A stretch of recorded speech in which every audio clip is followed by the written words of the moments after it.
Ooh, hey guys, welcome back to Geeks on Twitch. Just quickly gonna change this camera filter as I can see there's a little bit of static.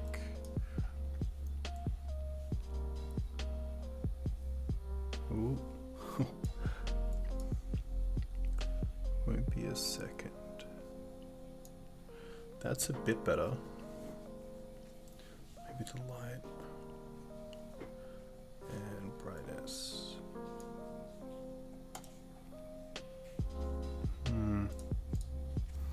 It'll do. Hey, welcome back to Geeks on Twitch. Back today with Legacy Green White Black Maverick. This is pretty much Achilles' list with a little bit of difference. I'm gonna quickly get this webcam right because it's gonna be really annoying the whole way through. Apologies.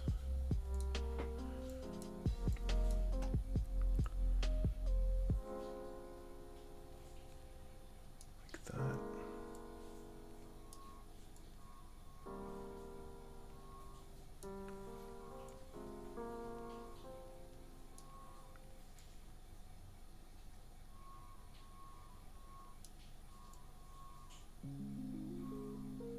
Won't be a sec.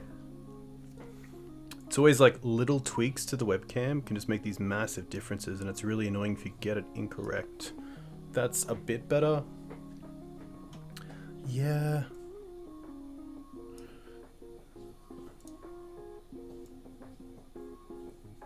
There we go. I think that's a bit better. Yeah.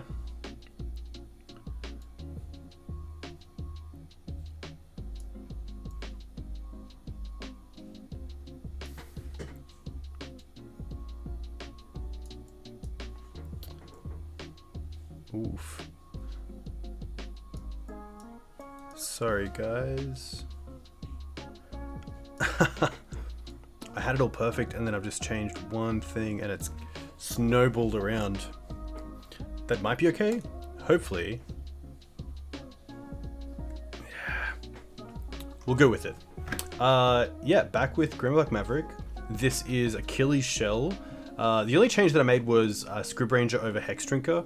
Obviously in different roles, Hex Drinker is really good as an early game aggressive creature.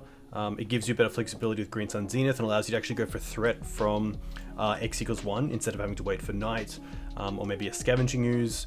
But I really miss Scrib Ranger. I think it's great against the Rug version or the Rug Delver decks where you can, save your lands from Wasteland. You have a great blocker for Delver, and it can give you some little advantages with Noble Hierarch and Birds of Paradise and Knight of the Reliquary, which is really cool. So I'm going to play out Scrib Ranger in this version and see how it goes. There's no other changes that we made. Rug, of course, is a deck that we've been running into a fair amount right now. So I just want to be prepared for Rug.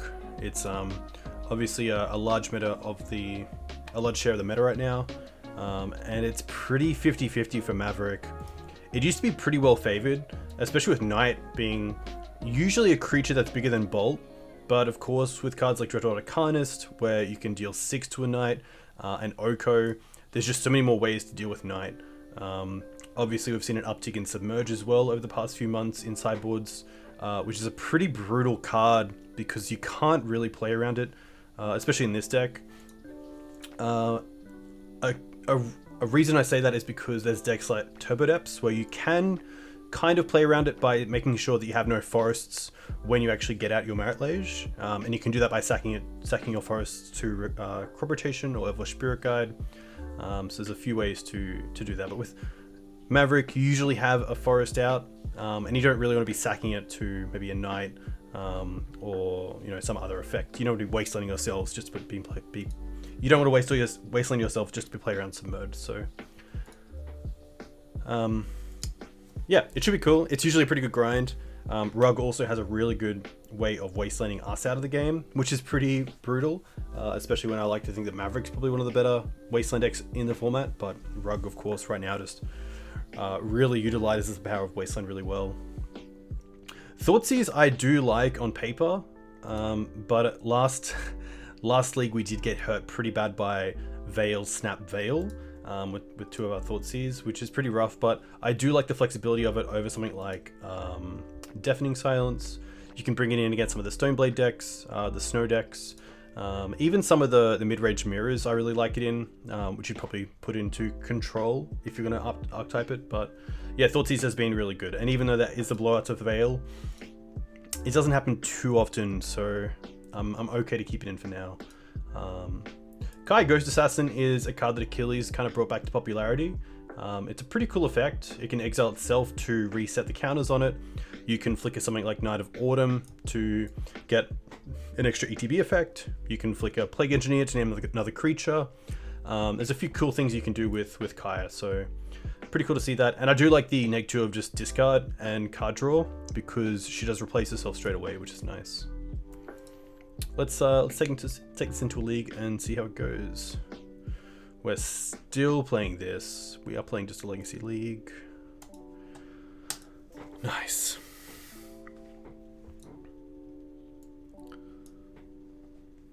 I hope you're all well. Maybe that's better. There we go. Nice. Hey Rick, hope you're well. The ankle is fine. Was the ankle a problem? Ankle's pretty good. I've got a bad knee, which is pretty rough, but I've kind of had that for my adolescent life. But yeah, I hope you're well. Have you drafted any of the new Commander set?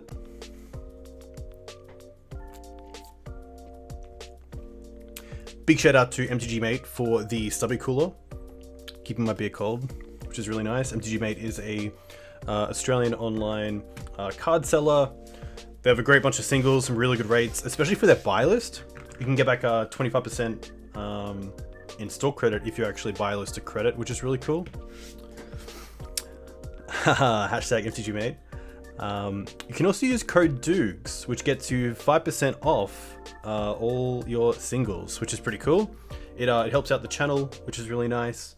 It is only for Australians, unfortunately, but a very cool initiative by Nick to give me a little code. Up against BJG, interesting. Debaku, you just played Commander Legends today. Nice, okay. How did it go? Did you enjoy it as a draft format? This hand's a little bit rough. There's no green source. Otherwise, it would be really nice to have, a turn 2 Kaya or Knight, or even Skoos with a mana up's pretty good. But if we don't draw a green source turn 1, it's pretty rough. We do have land drops to make, but not having that green source, I think, is probably the reason why I'm going to mulligan this hand.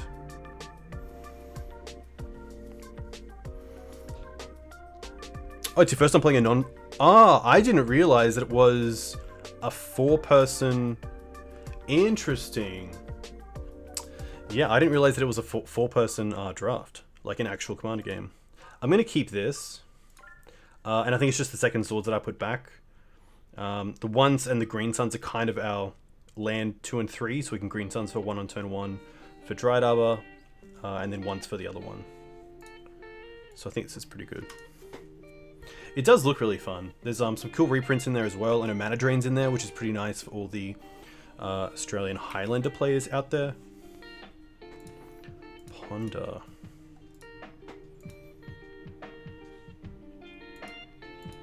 I think my worst draw is Dried Arbor, and I don't have a great way of not drawing it. I could once in my upkeep, but then I still have the... I guess I could once in my upkeep. Let's see what they do with the Ponder.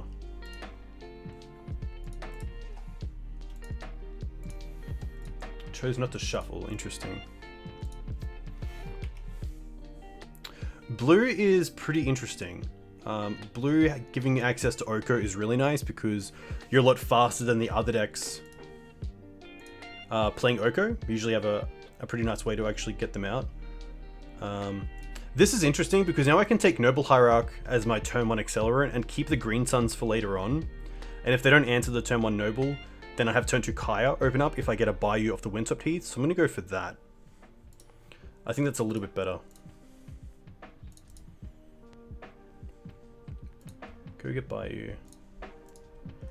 Green Suns, of course, a little bit like Brainstorm, just gets better as the game progresses. So finding the Noble there is pretty nice, because in the Green Suns, I can find it for an actual threat or hate piece instead of just mana acceleration. But yeah, there's some pretty nice advantages to blue in Maverick. We're not currently playing... Ooh, Duress is pretty good. I wonder if this means they're on some sort of... It could be Tess if they're playing Duress. I don't think Ninjas plays Duress. I feel like Ninjas would just play Thoughtseize if it was going to play any amount of Disruption. Yeah, Leo's really nice. I have seen some players play Leovold in a Bant version without actually having a black mana source, just relying on Birds of Paradise and Green Suns to actually get it into play. I think that's a little bit risky, but it definitely can be done. They took the Green Suns because, of course, something like Green Suns for 2 for Collector Oof is interesting and pretty good against what I believe is going to be Tess. I think it's just going to be the Knight. We're definitely playing the Snow-Covered Plains. I think it is just the Knight, because if they are still setting up, at least we can start getting a clock on the board. I did play against a Replenish deck, which was a blue-white based control deck on Thursday night, which I believe would be playing Standstill because it played a bunch of cycle effects, which seems pretty good. Oh, okay, this is interesting. Another Duress, probably to take the swords here. Interesting. I guess I do have Caracas as well for the Jace, which is kind of nice off the Knight. Cradle.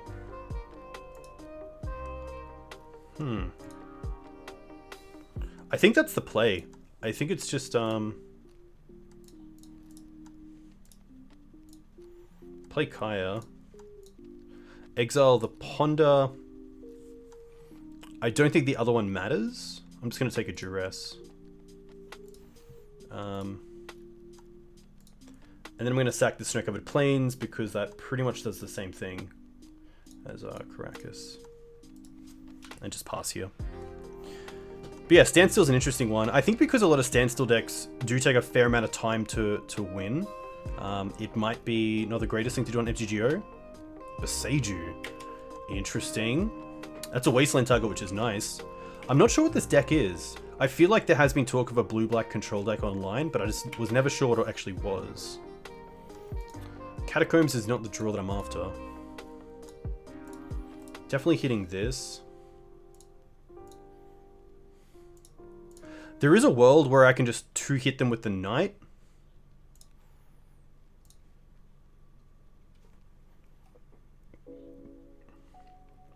And then Kaya ulti.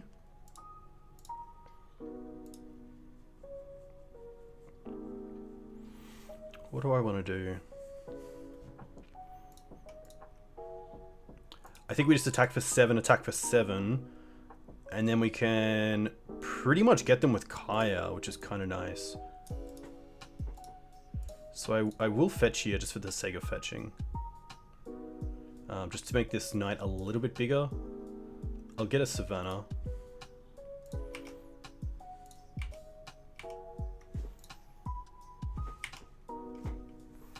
But yeah, Standstill is interesting. I think the closest thing to Standstill online would be Ninjas. Or if the Replenish deck is playing Standstill, which I assume it would. It fits pretty well into the deck.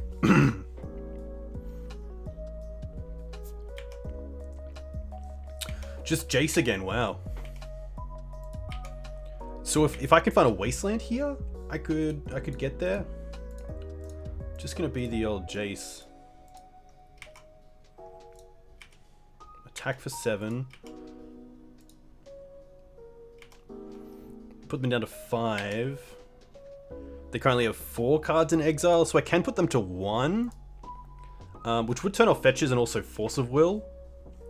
But I think here I just want to keep the Kai around for one more turn and make her a lethal threat next turn.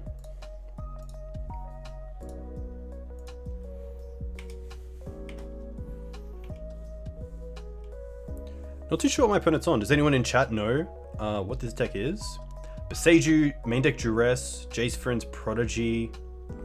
Definitely some cards I haven't seen. I haven't seen Jace Vryn's Prodigy in Legacy for a fair while. I know that back in Shardless days, it saw play in Shardless Bug.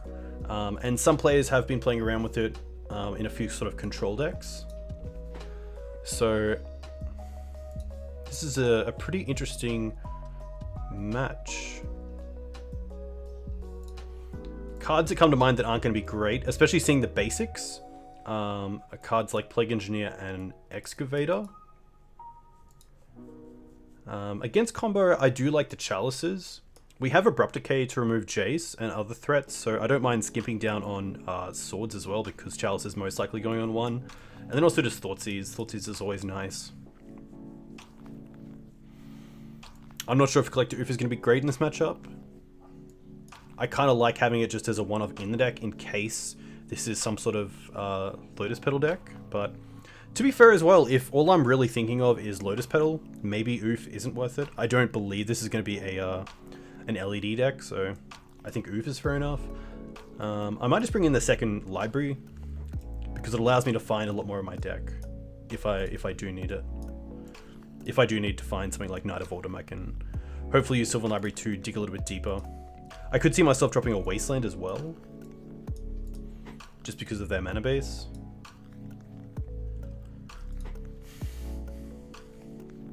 I'm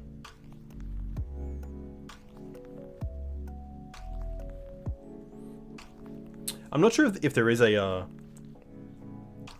platform for it, but it would be great to be able to search like Jace Vryn's Prodigy in Legacy and see what decks have 5-0'd with that card in it.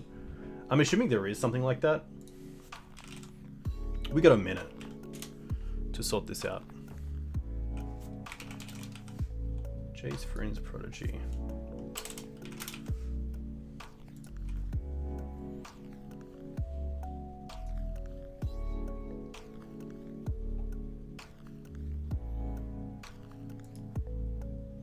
Oh, you can do it actually on MTG Goldfish, which is pretty awesome. It's got no decks found, so I'm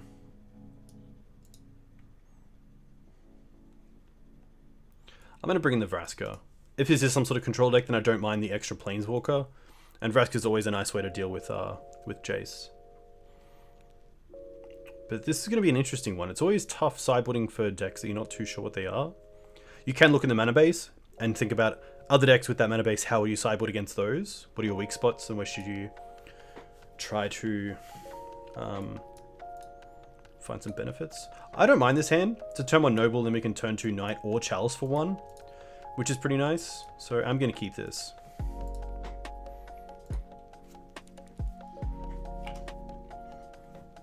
I'm gonna make myself a little bit smaller as well so you guys can see my whole hand.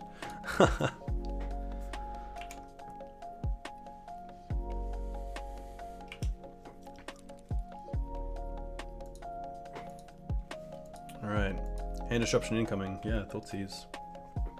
I could once in response, but I'm pretty happy keeping the once. I think they're gonna take the Chalice.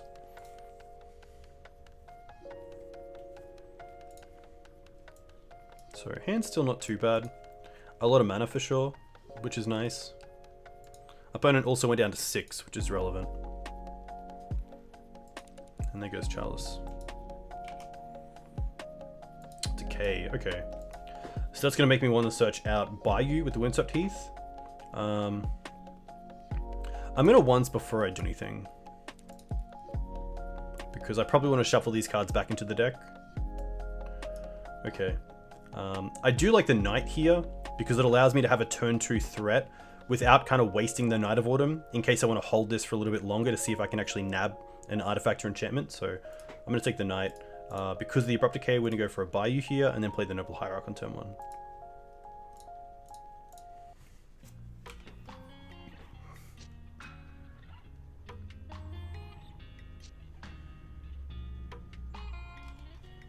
Interesting deck from our opponent, for sure. Just a pass. That's interesting. Thalia would be kind of nice here. It's going to be Wasteland. I'm going to play the Cradle because of what it can do in future turns.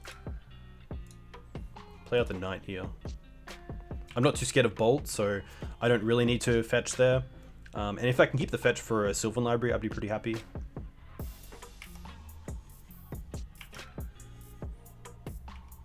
End step fetch. This does turn on something like Fatal Push, which is a little bit tough. Limdal's Vol, okay. Opponent obviously on a combo deck. This could be like a blue-black Omnitel deck, which would be pretty good because we have the Knight of Autumn. And we also have the Knight in play, so next turn we have access to Karakas as well.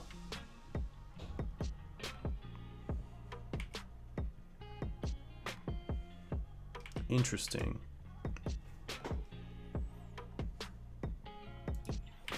Entomb. This could be a Worldgorger Drac. Emrakul, okay. Ah, interesting. That makes sense. Okay.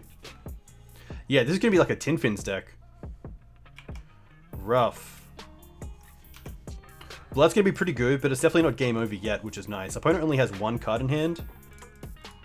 And we have enough lands to actually get back into this game, which is nice.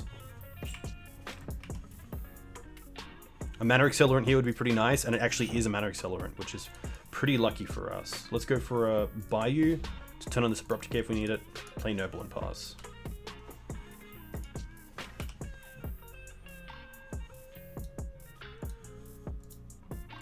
Thoughtseize is pretty great because it takes our Knight of Autumn, which would have been a 4/3.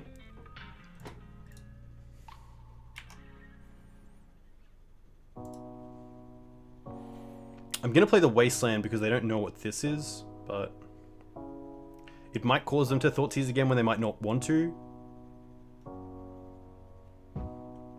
The upside of playing the Savannah is that if I want to attack him with the Noble Hierarchy, I can then also hold up Abrupt Decay in their turn, which I think is just worth it. I think that's better than trying to hide the information.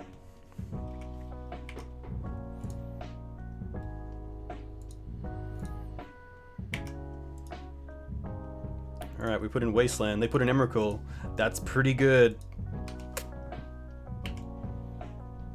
Karakas. Noble. Rough. Show and Tell is going to be tough. Obviously not a matchup that Maverick traditionally has a great game against. Interesting to see Entomb. I don't think that warrants Leyline, but I do like Kaya. I think we can take out some number of Swords to Plowshares or Abrupt Decays. I think that Decays are a little bit worse. But it is interesting comparing them to Swords with Chalice in the deck.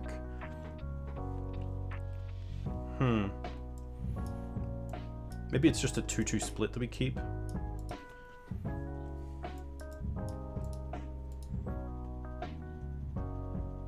But yeah, a Doomsday in chat is a pretty good call as well, especially seeing the main deck Thoughtseize and Duress. I don't believe there's anything else that I want here. I'm just gonna submit this 60 and see how it goes. I probably want to draw into these and not have them in the opening hand. Something like a turn 1 Thoughtseize, turn 2 Thalia is probably the start that I really need to be able to keep alive in this matchup, and there it is. Sometimes you ask for it and you just get it, so pretty happy with this hand. So we'll lead on Bayou Thoughtseize, and then maybe depending on the hand, see if we want to go turn 2 Chalice or Thalia. The old ask and you shall receive, it is pretty nice. Opponent kept 7, so we will see if we can stop that. Okay. So, we see both Duress and Thoughtseize, which is a little bit rough because it means that either Chalice or Thalia is going to the bin. The Entomb is probably not as great because of the Grizzlebrand in hand. So I don't mind taking the Ponder here. I think the Ponder really puts them in a position where they're not really doing what they want to do. It gives us time to build out our board. And it means if we can go turn 2 Thalia, then we can even use the Scrib Ranger to get our 3rd mana down the line if we don't draw into a 3rd land, because we can float a mana, pick one up, and then return it. So I think it is just Ponder here. And then just pass. Interesting to see if they duress or Thoughtseize. They probably want to Thoughtseize, because if they duress, they can't take the Thalia, but if they Thoughtseize, they know they can take anything. So I think we'll see Thoughtseize first. We see duress first, which is interesting. That's really interesting. I'm not too sure if there's a reason for that. Maybe there's a way that they want to Thoughtseize themselves, put Grizzlebrand in the bin, and then maybe like entomb it back or something like that. But because of the entomb, I think that's just the better way to do it.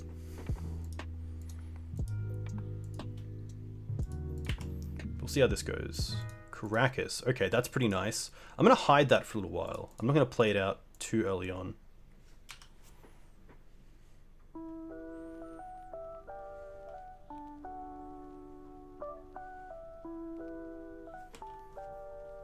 So I'm going to assume we see the Thoughtseize here. Yeah. And probably the Sylvan Library gets taken. Being able to rebuild our hand is really nice here, especially when our opponent doesn't really have a turn-by-turn clock going. It's really, if they attack, they probably just win. So I do like the Thoughtseize being taken there. Could draw the second one. That'd be pretty dope. Kaya's nice. We can cast it next turn no matter what because of the Script Ranger. So go for Thalia. Attack with Thalia. And then just pass. I could play the Script Ranger here if I wanted to play around Force of Will, because they can't, of course, pay for it. And I think I might just do that.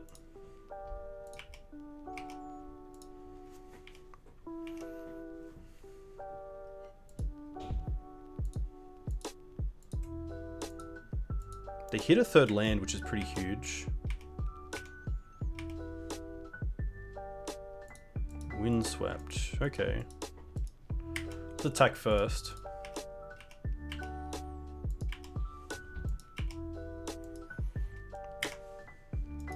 I don't think there's a world where I get punished. They have 4 cards in hand. Because the Entomb costs 2, I don't think there's a world where they can get something like an Emrakul or a Grizzlebrand into play next turn with haste. So I think this turn we are okay to actually tap the Caracas.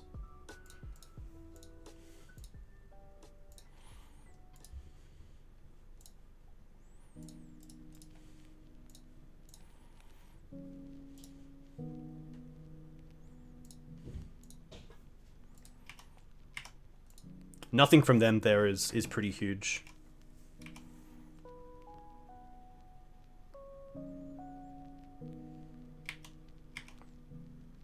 And wow, okay, we get to untap, which is really nice.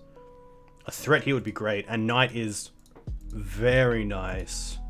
I'm going to attack first.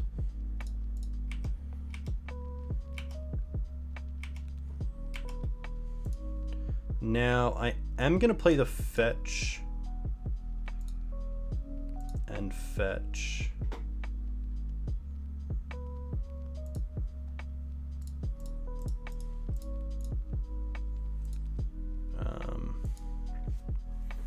And then just pass.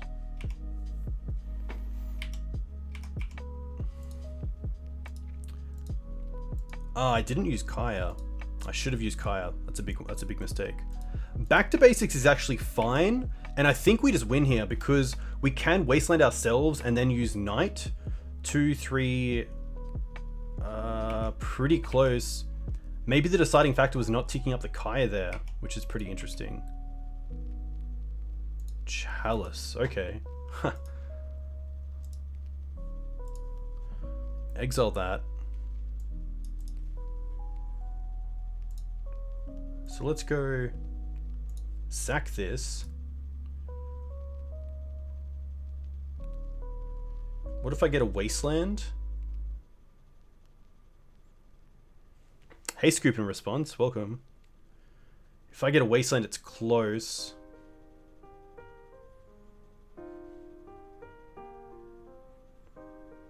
I can wasteland myself and make it a 6/6. I don't believe I have a way to make it a 7/7.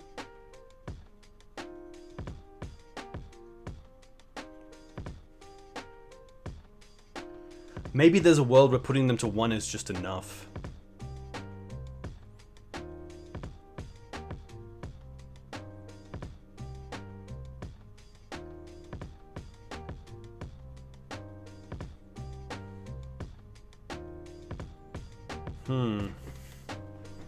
Not taking up Kaya last time was the big one.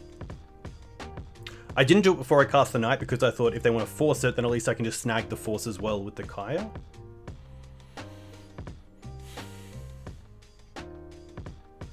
I think it is just going to be Wasteland. Put him to 1. We do kill him next turn, or them.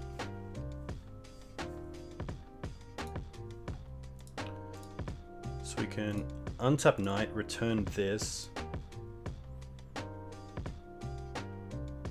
I actually think the Chalice here is better than the Wasteland. Chalice and then pay for Thalia attacks. And then we can attack for 7. Keeping up Caracas as well.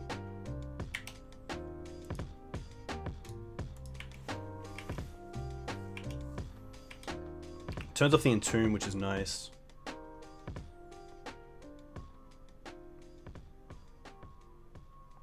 Yeah, a little bit of a rough spot for my opponent. Really nice having that turn 1 Thoughtseize turn to Thalia. And then also just drawing into some threats. There is obviously, with a deck like this, where you don't have things like Ponder and Brainstorm, you can just kind of whiff a little bit off the top, but thankfully we hit some pretty good stuff. So always nice to start out the stream with a win. Interesting deck. I haven't seen a blue-black show and tell deck for some time, so very cool to see the innovation. And also things like Jace Friends Prodigy get some legacy play because I think the power level is there, but I don't think the shell is there. I don't think the ability to really take on board all of Jace's power is there. This is a fine hand. If we whiff on the once, we can always use Green Suns to accelerate our mana. We have something for combos, something for the fair decks, and then a really nice finisher in Questing Beast. So I'm going to keep this. Yeah, Cracker seemed exceptional in that deck because not just on the show and tell front, but also on the Jace Friends Prodigy front. It's pretty good. We'll cast this first. Just lands. That's going to be okay. I'll take the Verdant. Because there might be a position where I want to have 2 lands in the bin for a Knight, so it's a 4/4, especially against Bolt decks, and I might not have the luxury of drawing into another fetch land, so I don't mind this. Gonna get a Bayou, turn on all our colors, and then we can just Green Suns here for Dried Arbor. And pass.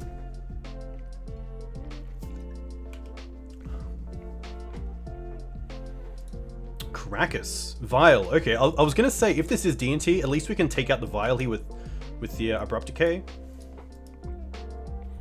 Which is pretty nice. I could keep this defensively, but I think taking out the Vial early on is really good. Especially when there are some D&T players who would probably keep a 1-lander on the draw with a Vial.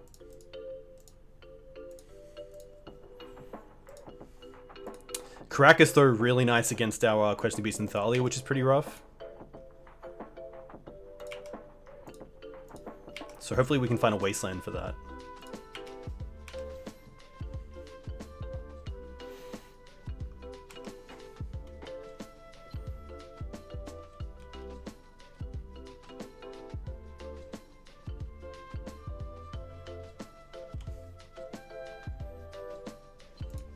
Mum's gonna be tough if we don't draw like a Plague Engineer. Why not take a basic land and with none of the Reliquary if Wasteland is your plan? That's an interesting one. I think because it was kind of 2 routes that led to the same road, and I kind of got the Wasteland before I said I would go the other route, which is always a little bit tough. I'm gonna once first. How do I want to tap? I am casting the Thalia this turn. So I'm going to tap like this. There's Plague, which is really nice, which makes me want to go for Plains here. Because if I go for Fetch for Scrubland, they could draw a Wasteland, 1 black source, and then port down the other.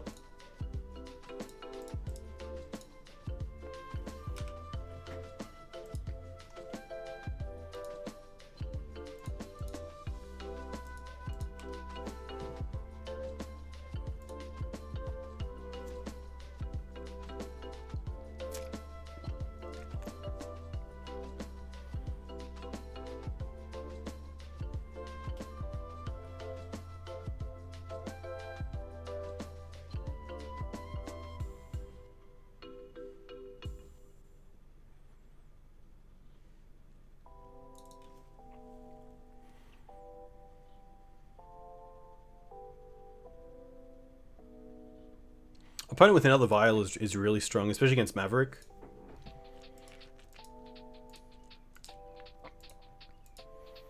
Batterskull. Okay, they're going for the long game. Hey, Jack. Hope you're well. Sylvan Library. That's pretty nice, but I think the Plague's just a little bit better here. But it is interesting. Hey, ZealJ, thanks for the follow. Let me know where you're from. If you play Legacy, what do you like? What do you play in Legacy? Hey, Comba, thanks as well for the follow. You're 2-1 in Vintage, very nice. I think Sylvan Library's a little bit better here. They probably play Spirit of Labyrinth in the main deck, but I think that's okay. I don't really have to deal with the Mum right now, so I'm probably okay with just going for Library.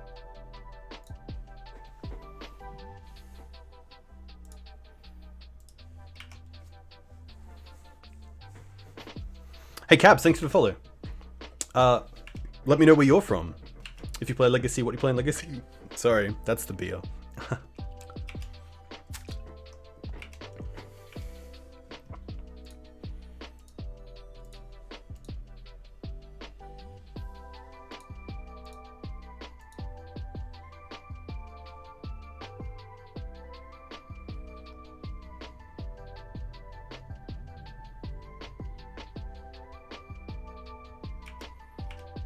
Just a pass, so no land for my opponent, and they're just holding up Batterskull. Pretty good for us. I think the best find here is probably Abrupt Decay just for the Aether Vial to turn off Flick Wisp and Skyclave Apparition next turn. What made me switch from D&T to Maverick? Probably the local meta, establishing a pretty good sideboard strategy across all decks for D&T. Things like Massacre and D&T were just, and Dread of Night were just quite painful to play against. So having a deck like, here's Spirit of Labyrinth, Maverick, where you don't have so many answers to it, it's pretty nice. Huh. They didn't tap me down either, so they are putting in the Batterskull. I think here I just want to take out the Aether Vial with the Green Suns for Night of Autumn.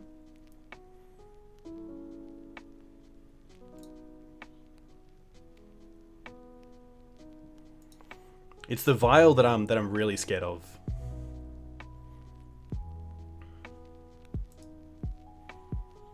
One, two, and then for 3.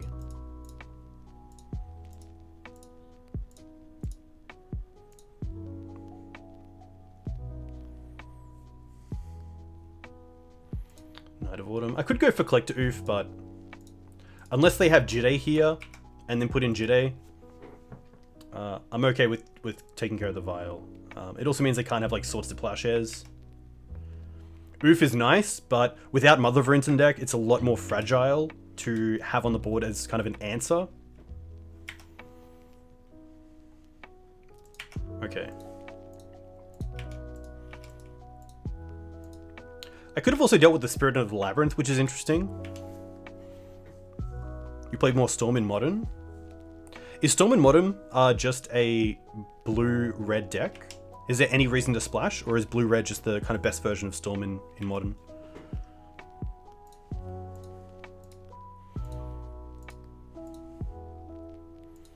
Interesting attacking with everything. This is gonna be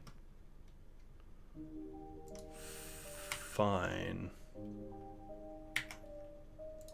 I am taking 8 here.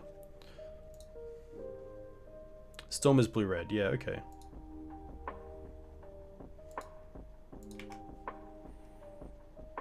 There's Decay, which is actually really nice, but I need the extra land.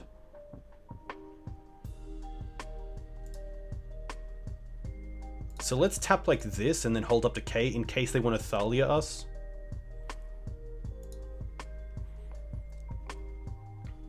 I am just going to name Human.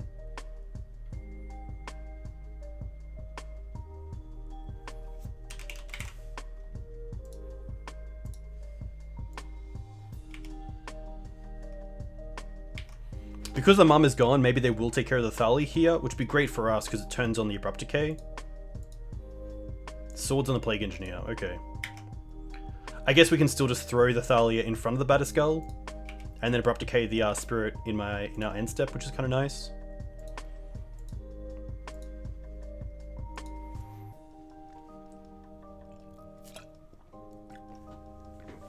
The modern meta is really diverse.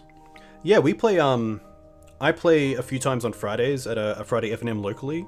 There's probably about 20 players, and there's probably only 2 decks that get 2 showings. Everything else is just a one-off deck, which is really nice. So in your 4 rounds, you're going to play against most likely 4 different decks, which is pretty awesome.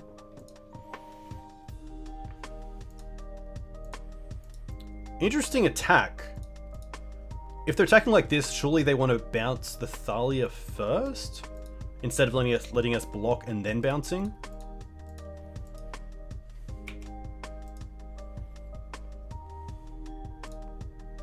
What could this be? I'm gonna block like... I do want them to deal with the Thalia. The thought is, if I put this in front of here, they might just not care about it. So I want them to care about the Thalia so I can actually cast the Abrupt Decay.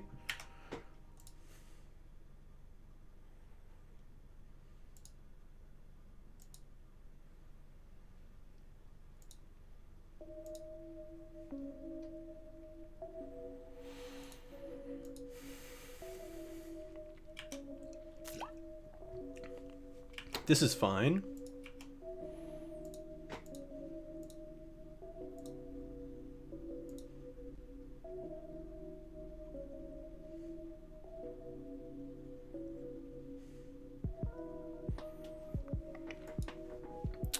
I did look up decks and I couldn't find any on MTGO.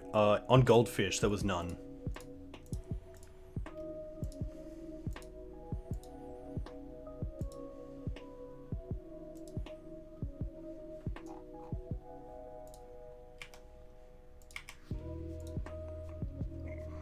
Probably to see a port here on a black source, that's fair. I really want to find Wasteland or Swords. Not what I want.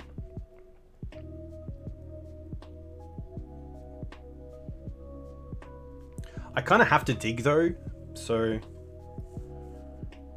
I think I'll go put on top but pay for these. That allows me to go Noble and Bird. I guess and Thalia, which is nice. Just to kind of flood the board out, and then I can look at 2 free cards on top next turn. This also makes them kind of use their only white source in Karakas first before they attack.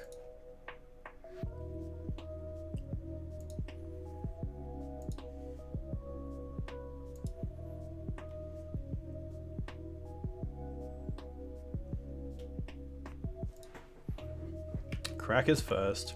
Probably the Noble here I don't care about as much. I rather the Bird because it is a black source as well.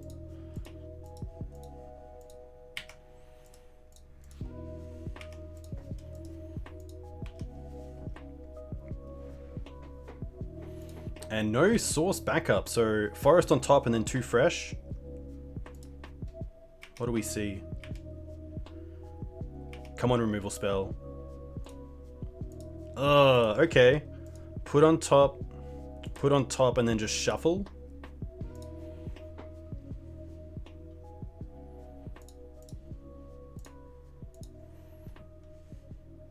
I guess I should have kept the Dried Arbor back. There's no reason to tap it there. I should have just tapped another land, but you live and learn.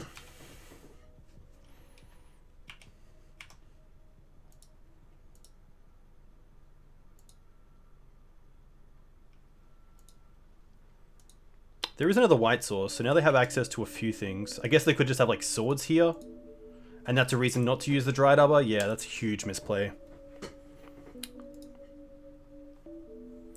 But at least we can learn from it and hopefully adapt. So we have the 4 Thalia, which are pretty dead. Scavenging Ooze I don't really like either. Path I do like. Plague Engineer I do like. Thoughtseize on the play I do like. Questing Beast is an interesting one. Ramanap's also pretty interesting. I think Ramanap's a little bit of overkill. I think I can probably shave on the Ramanap and just bring in an extra Thoughtseize. Especially with D&T having Recruiter now, I think that most of the time they do have something in hand. And the ability to take a turn 1 Aether Vial out of their hand is pretty relevant as well. Otherwise, I think the deck's okay. Kaya's got a lot of targets as well, which is nice. Even a Batterskull Germ, which is nice. I think Beast is okay. There is reason to bring in Vraska over Beast because of Karakas. But the nice thing about Questing Beast is that she negates Mother of Runes. But if we're bringing in a third Plague, I don't really see that being a matter, so I think I like this. See how this goes, and if there is a game 3, we can maybe make some sideboard changes as well. I wasn't scared of the Germ because I thought we had a lot of good outs to it, but the Aether Vial is what really scared me. So I wanted to take care of the Vial because they were stuck on 2 mana, and a Vial on 3 is just so scary that that's what I thought I'd lose the game to more than the Germ. I thought I had more outs to the Germ than the Vial. I'm gonna mulligan this. The mana's a little bit whiffy, and I want to have a really nice fast start. This is better. We have a turn 1 Thoughtseize, which is really nice. I'm gonna keep this, and I'm gonna bottom the Bayou and just fetch for it.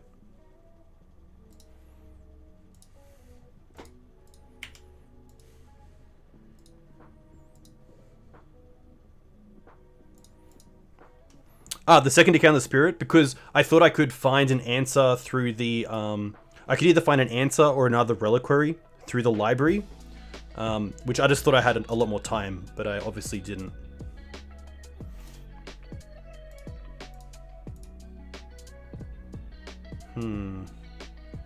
The other issue is that with 3 mana they can just flicker with the Batterskull, which is always pretty tough if you do spend a decay on it.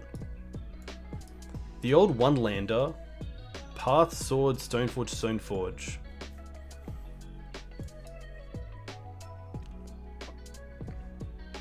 I think it's just Gideon, because if I don't find an answer to Gideon, Gideon can just negate all my Plague Engineers.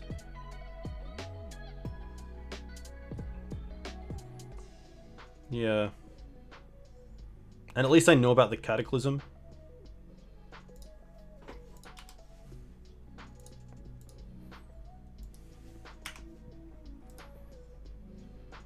Don't draw Vial. Nice, okay. Okay. I could play the Dried Arbor here, just to get it online, but I kind of want to play the Windswept here so I can hold up Scribranger. But I feel like if my opponent draws a Wasteland, they're not going to Wasteland me. They really need to build out their board, so I think Dried Arbor here is fine. But they do have the Swords of Plowshares, so it's going to be Windswept. And this also means that we can go End step Scribranger when they've tapped out for Stoneforge Mystic, untap, and then use one of these 2 for the Kaya. So we can still get it down even if we don't draw a land.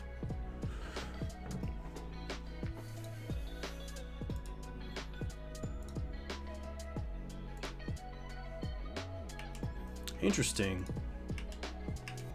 They play the Vial. I am going to fetch here for a Scrubland and cast the Scrib.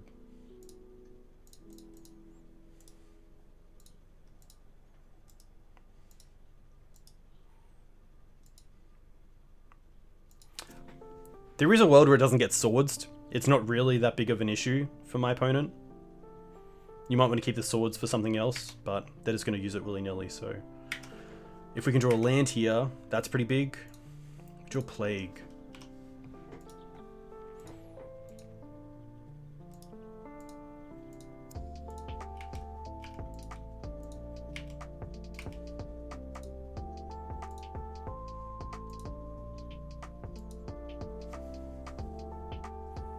They drew a 3rd land, which is pretty big, because now they can also Dried up a Part to Exile it in upkeep, so we get the basic that comes in tapped.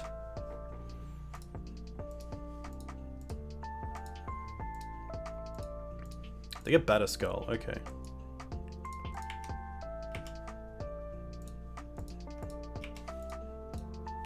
I am going to use this now, just to get it out of the way because of the Batterskull.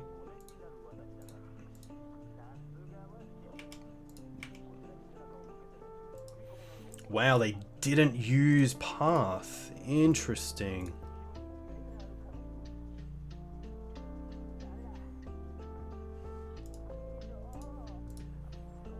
Being able to exile the Vial before it gets to 2 is huge.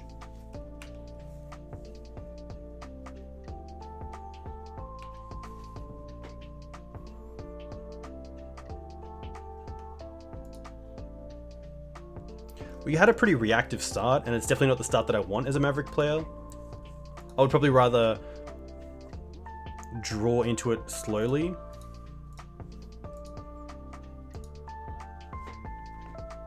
Path could keep me off the 3rd mana for a turn, which is pretty huge. That's pretty good. Wasteland puts them back a fair amount.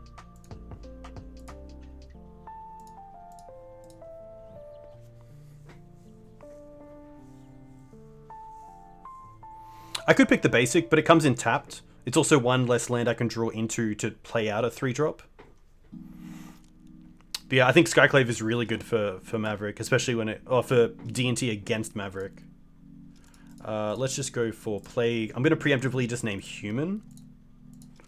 I could name Stoneforge, just because then they kind of attack with the Jide equipped. But because we have the Path to Exile, I'm not too afraid of that.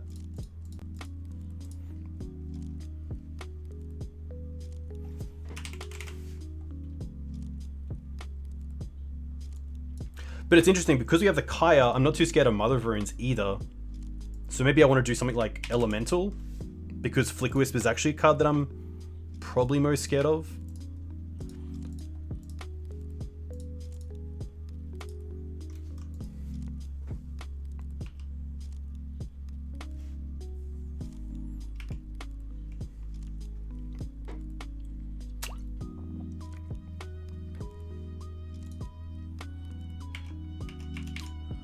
Alright, just a pass.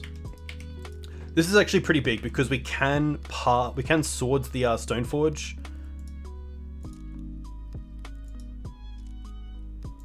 And then Kaya away the Germ. So I don't mind that. It is a little bit...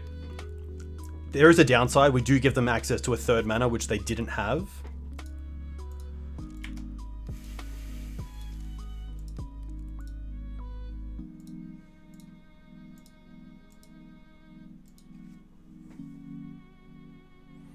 Yeah, getting them close to Cataclysm is rough, but... I mean, they would go down to 1 land and nothing else. We would have 2 creatures or a land and a creature, which is pretty big.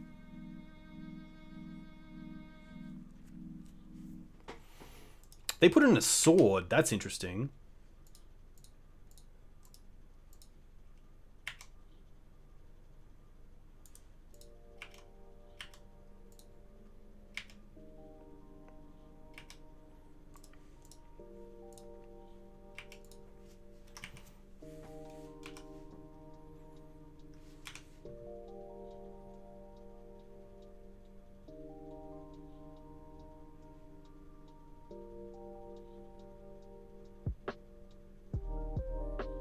So they could have 2 lands in hand, but if they play another one, it's just not good enough.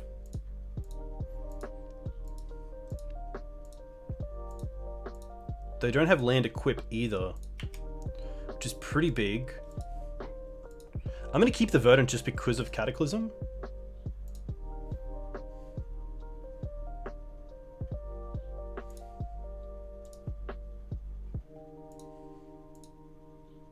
They didn't draw a land either, unless, yeah, they wouldn't be keeping it. They would want to have 4 in play for the Cataclysm.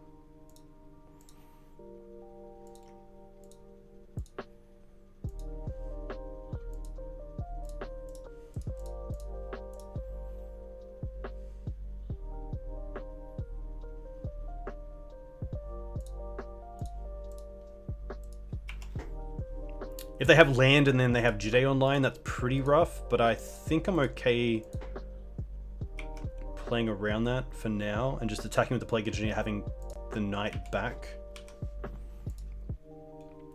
I guess maybe that's not the best because they can path this Knight of...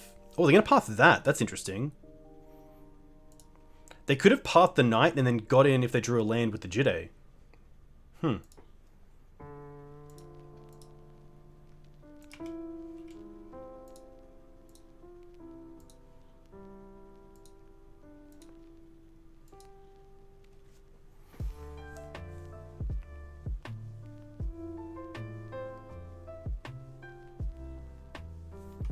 So they've used the path.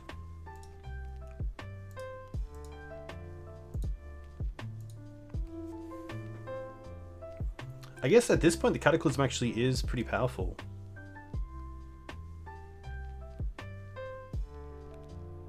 Especially if they can put in Batterskull next turn and then go with Cataclysm, because it takes care of the Kaya, which is currently our best way to deal with it.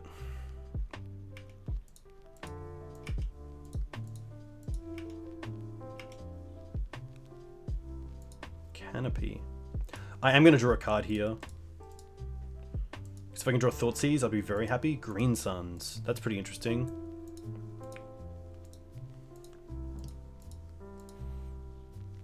I'm going to attack with the Knight, because if they put in the Batterskull, I can deal with the Germ.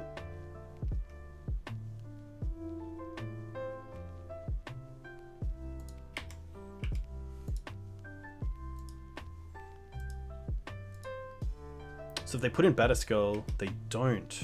Interesting.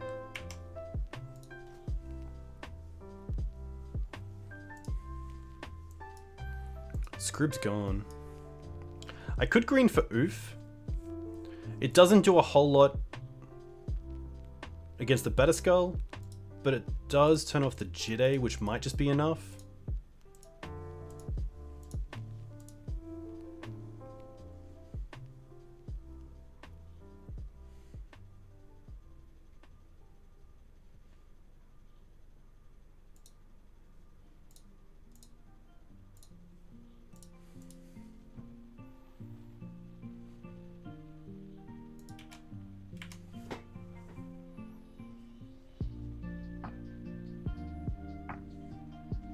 Oh, they had another path? Wow, that's huge. Especially if they draw into a fourth land, because now they get the Batterskull with Jide. Or even put it on the Stoneforge to create two really good attackers.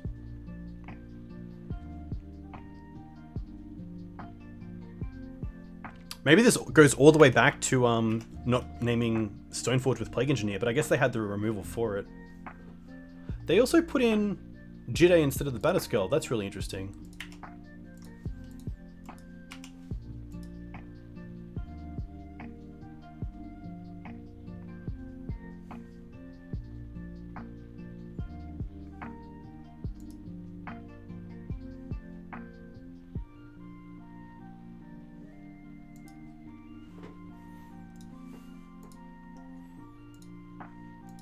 I think you're pretty happy to keep the last one. There's no real reason to use it on the Knight right now. Not a great draw from us.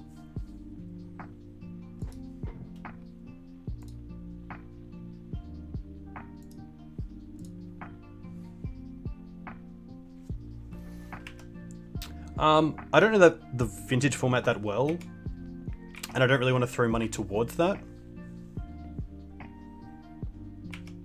And I'd just rather keep the little play points that I have for Legacy.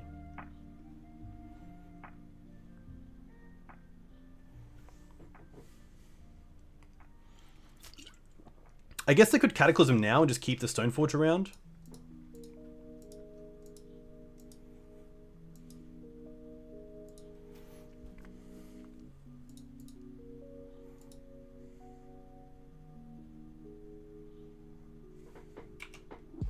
It's also on the weekends when I'm already streaming once on the weekend. I don't want to take up too much time playing Magic on the weekends. Especially for a challenge where you're sitting there for 8 hours.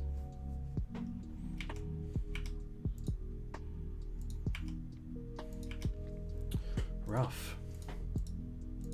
I feel like this is Cataclysm territory. They play the land, which is interesting.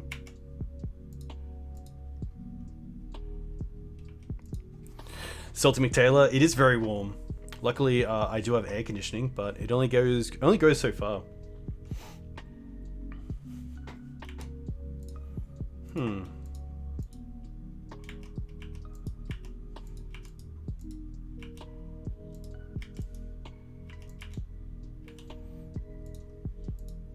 Just not lining up too well here.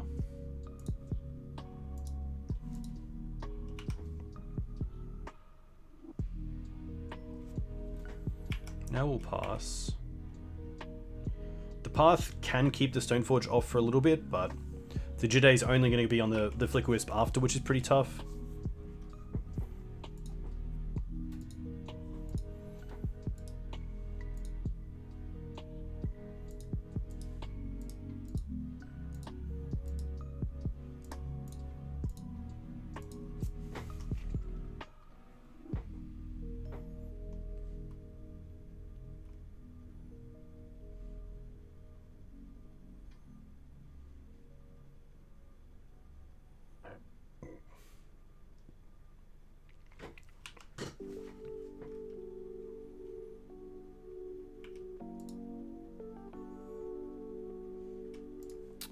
Yeah, Batterskull's pretty good here. I guess we get to deal with it with the Kaya. But now they get to put them together. Definitely not looking great. Knight will be a 7/7, which is nice.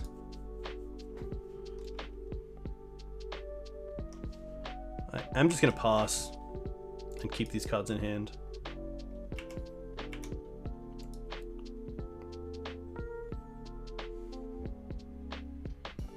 A land could be equip.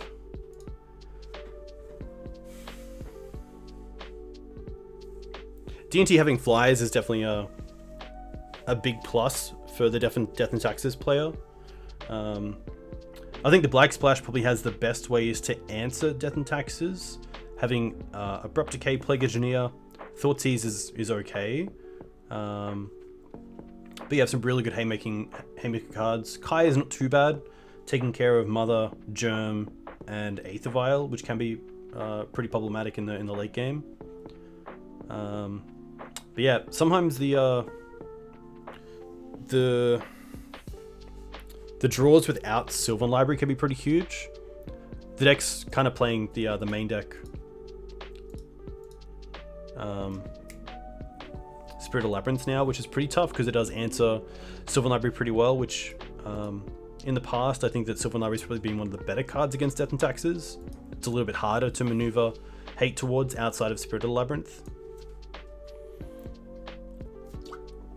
Port definitely helps. I mean, being able to make sure that your opponent with Sylvan Library out can't actually cast all the spells they're drawing into can be pretty good.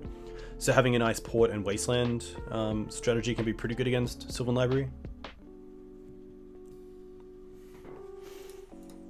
Yeah, we definitely have a few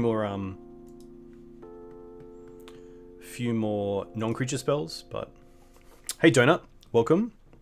Hope you're well. Equip the Batterskull, okay.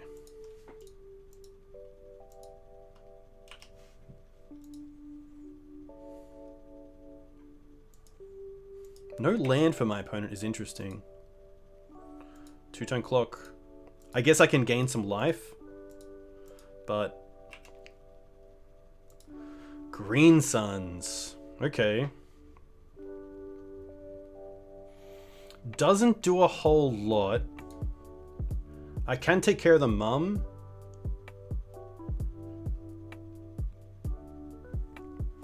This is an interesting one.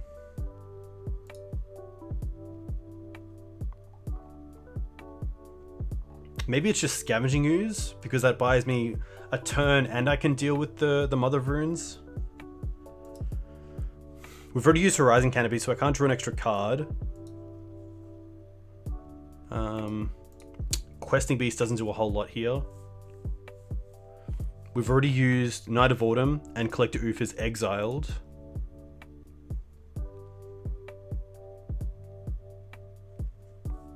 Yeah, I guess they have the Jit. I don't think we have a way out. Two creatures in the bin, so we can go up to 9. I can't find Birds of Paradise either because of the Jide. I think we're just Stone Cold dead.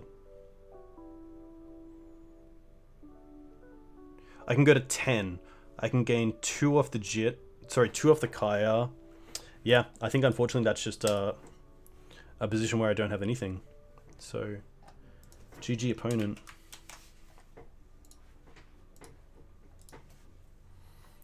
I do like the Death and Taxes matchup though.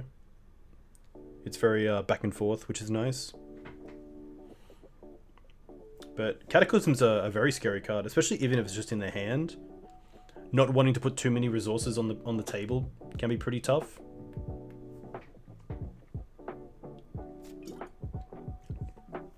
And Kaya just not matching up too well there. We got to take out an Aether Vial and a Germ, which isn't too bad, but I'd probably rather something else, just a little bit more, have a little bit more impact on the game. This is a 2-lander with the Green Suns and some pretty good cards in it, so I'm going to keep this. Thalia is great for the non-creature decks. You know, Abrupt Decay Knight are great for removal, and Sylvan Library is great for digging for cards that I need if it's a kind of different matchup. This is Goblins. It's going to be pretty tough, especially on having a great play for a turn 1 Lackey. It's going to be an Eldrazi Temple. That's interesting. So here I'm probably fetching, but I might want to keep this for the Sylvan Library. So I think it might just be Bayou into Dryad Arbor.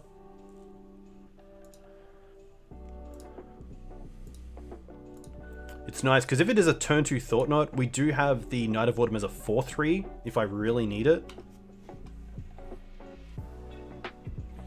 Yeah, and thankfully if they play Chalice now, then we've already used our kind of 1 CMC creature. But this definitely feels like a hand where they've just kept a... Okay. Maybe a go wide kind of hand. Yeah. Alright. Well, there's Knight, right on time as well. And I'm definitely going to get that into play. It will just be a 3/3, so I can't block with it. But I do like putting it into play and getting it out of Thought Knot Seer's space.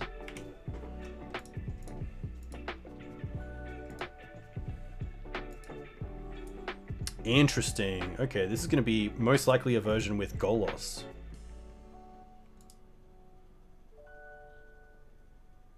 Smasher here puts in 11.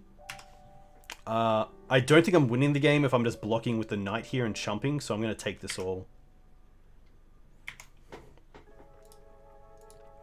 Another Green Suns is actually pretty good, because I can go for double Knight.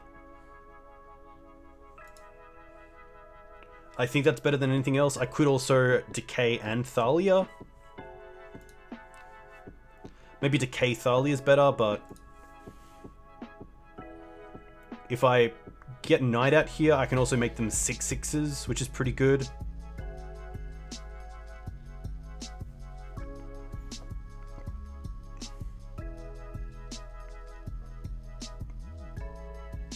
Decay on Reshape, it just doesn't feel great though. And having 2 6/6 Knights is pretty nice. I do need to Wasteland myself for that, but...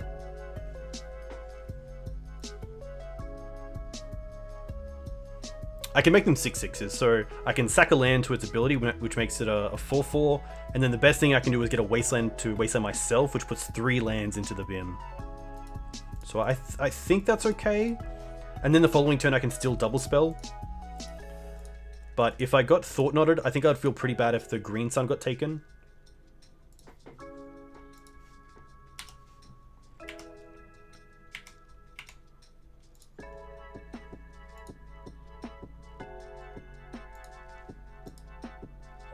Caracas, okay, that would have dealt with the Thalia, which is kind of nice for us. Grim, okay. 3, 4, 5, 6 mana if they have it.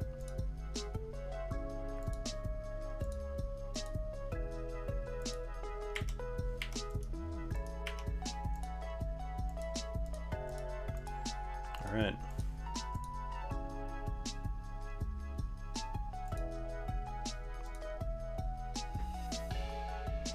I'm gonna get rid of the Dryad Arbor as well.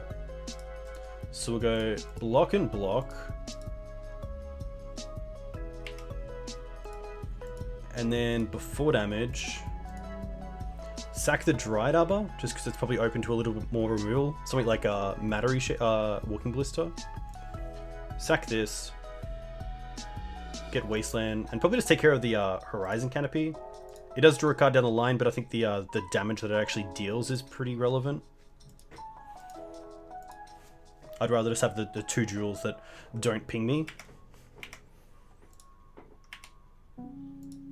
Another Grim Monolith. That's pretty good.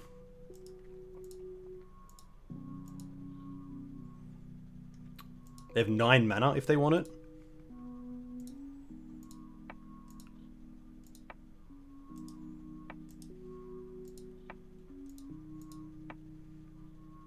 Ugin, okay. You get to deal with a knight. Yeah.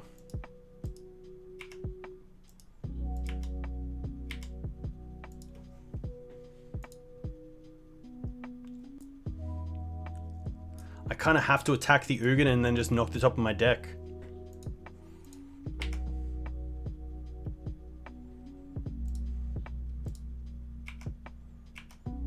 I think it's just kill Ugin and then just hold up to K.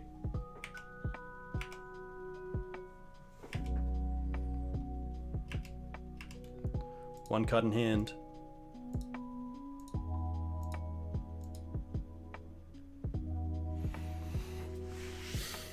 Really aggressive start. I'm kind of thinking if I would rather see a Thought Knot start. I'd probably want to just decay here and not take the 3, just so I can fetch. But Ugin was huge. Cloud Post. Okay. That's probably okay for now. Vesuva, copy. Alright, so I need to get rid of that eye, probably. There's a land, which is perfect. It's probably a case of play knight and gain some life.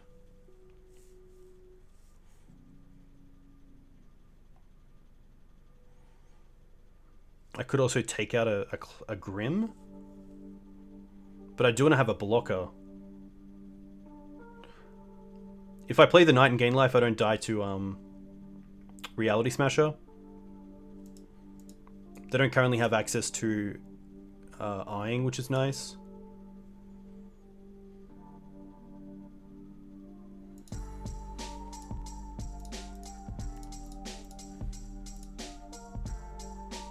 This allows me to at least live another turn.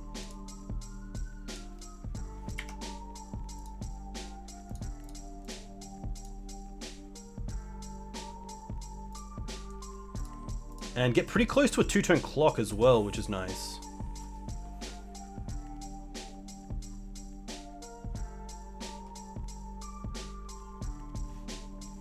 Trying to tap it for mana.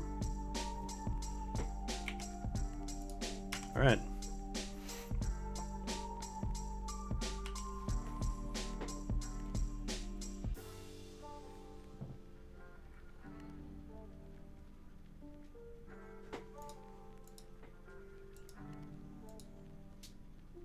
Yeah, I guess the 4/3 knight does save me from it anyway. That's very true. Interesting. Just another... Ooh, beast? They have the Krakus. I kind of want to take care of a Cloud Post here. So I think it's just Library, Wasteland, a Cloud Post. Unless they untap a Grim Monolith.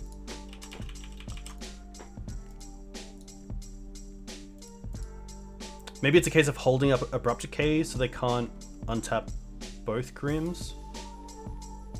4, 5, 6, 7, 8. Yeah, it's a tough one.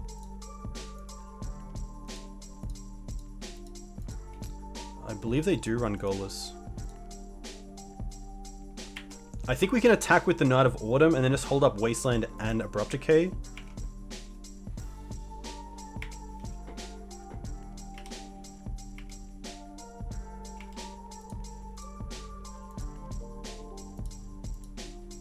And this takes 4 to untap, so I'm gonna decay this now.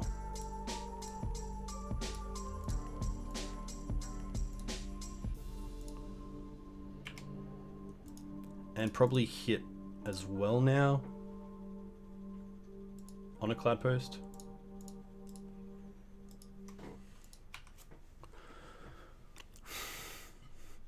Hey Itchner, thanks for the follow. Let me know where you're from.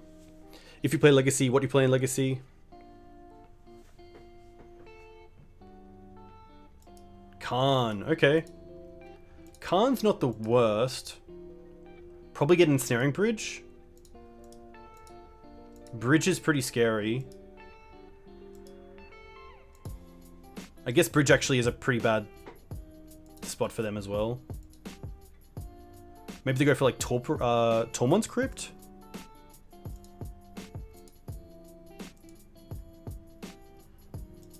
Ensnaring Bridge. Okay. Scrubland's pretty good. So now I have to deal with... I guess I can attack the Khan with Questing Beast if I want to go and get a...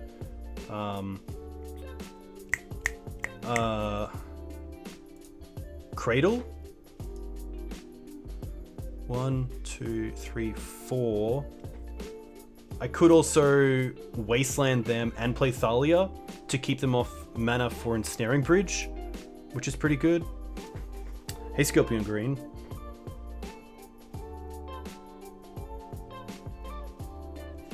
Yeah, maybe Library's better just because I can dig for a removal spell. Attack Khan, attack them. I believe we have one more Decay, which is our only out to the Ensnaring Bridge. Because the Night of Autumn's already in play as well. It's pretty good. I guess we can try to get Ramanap online and then try to Wasteland them out as well. So Green Suns would be nice. There's Kaya. Okay. Put on top. I'm going to pay for this. Fetch down to 3. They have 2 cards in hand, so I can attack with the Night of Autumn.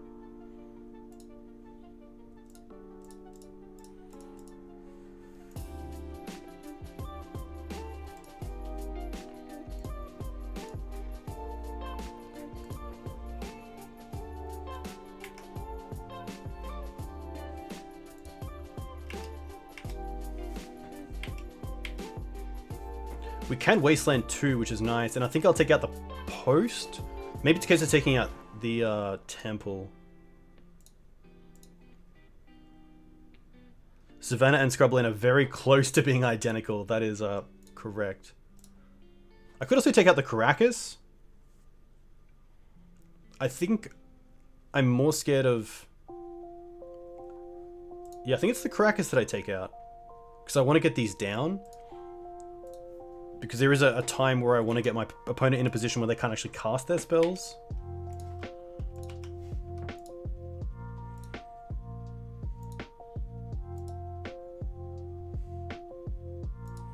Matter Reshape is okay. Our own Caracas. Put on top, put on top. Play this to get the shuffle. We can then tick up on these 2. Play Thalia. We've already used all 4 Wastelands, I believe. 1, 2, 3, 4. Yeah. We've already used Horizon Canopy in the bin. They have 2 cards in hand, so I could attack with the Knight. But I think it's better just to hold off for now.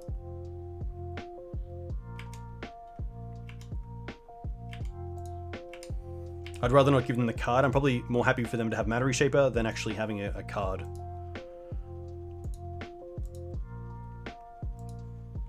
This looks like... Oh, Walking Ballista. Okay. That's pretty good. I wonder if they have to start going after the Kaya. I guess we can also hit the Walking Ballista with Kaya, which is nice.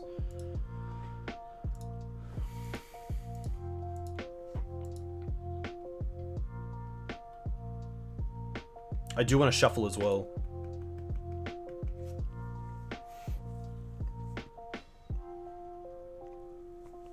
Interesting game for sure.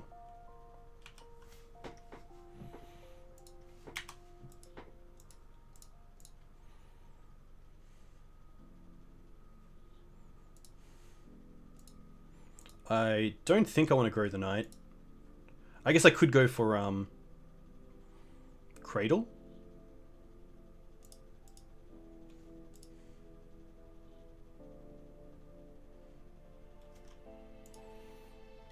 Or even get my own Caracas so that I can save the Thalia if they try to kill it.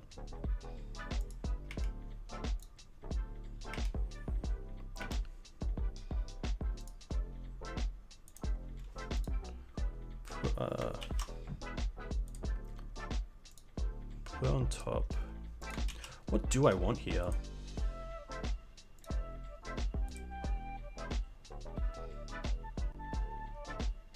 Ooh, Ramanap. Yeah, let's get the Green Suns. Put on top, put on top.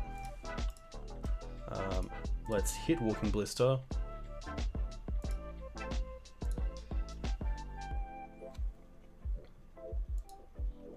I think here I want to go green and then use Cradle now while I have the 3 creatures in play.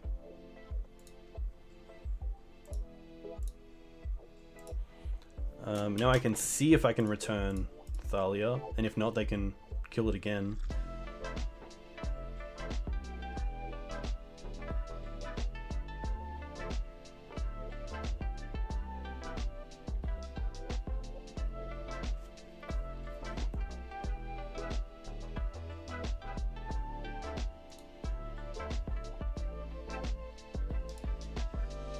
Interesting, they're gonna ping the Kaya. Alright. So that forces that. Now I get to Green Suns, probably taking out the other Cloud Post. Ramanap Excavator. Get back Wasteland. Hit Cloud Post.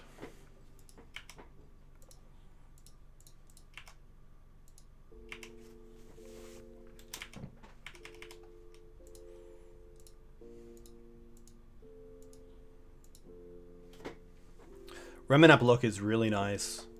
Unless they have like Smasher here. I guess that's not good enough because it doesn't force us to block with the Ramanap as well. But yeah, thankfully got out of that, which is really nice. Boarding's going to be interesting. I think Thalia is probably going out. I don't mind Plague Engineer just because it is a 1-for-1 with Thought-Knot and also Reality Smasher. Skoos is interesting. Maybe Skoos is on the Pipe Dream. I do like the parts. I do like the extra Plague.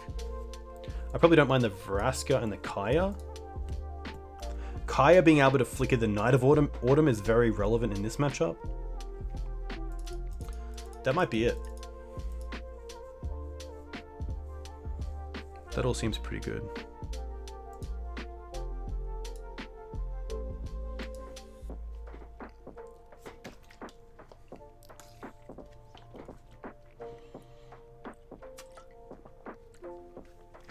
Interesting matchup. I think we do have a favored game against most Eldrazi and post decks because of Night, Wasteland, Acceleration, and also Green Suns.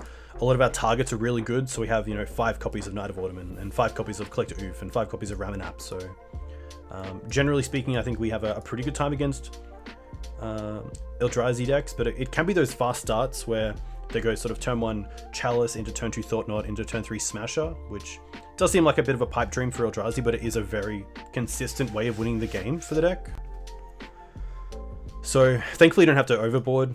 Some of these, if we really look into it, might be a little bit of overkill, but I don't think Thalia does too much, especially on the draw. And Skoos isn't that great either. A lot of our abilities are going to be exiling creatures, but there is some thought. Skoos sometimes can be the card that brings you back into a game, either by having a large blocker in the late game or just the extra life gain as an incremental way to kind of stay in the game can be great.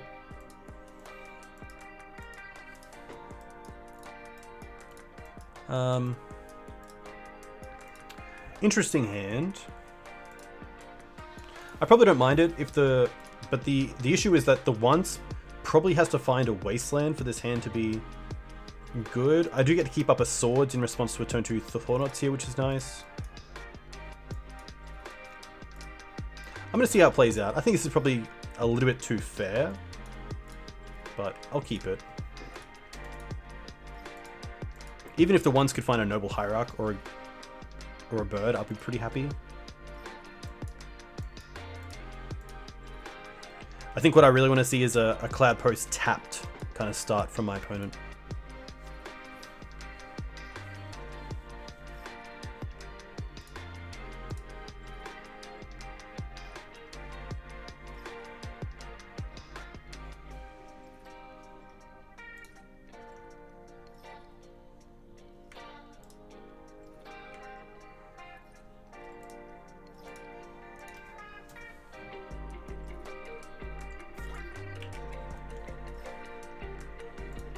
Tomb.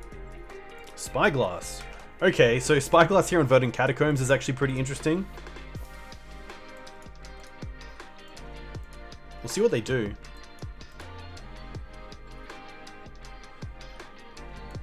I think you still name Wasteland, especially if you've kept a 6 with a Tomb start. But there is definitely an incentive here to name Verdant Catacombs and hope that that can get there. But seeing a 1-lander with a Once Upon a Time as well, I think you believe that I'm going to draw out of it, and so you just go with your normal game plan of I'm going to name Wasteland and play my game. I'm going to make sure that I can, you know, play all my stuff. Yeah, and that's what they've done. Green Suns. All right, let's ones first. There's Noble, which is pretty nice. So let's go for that. There is also some thought to holding up Swords to Plowshares here.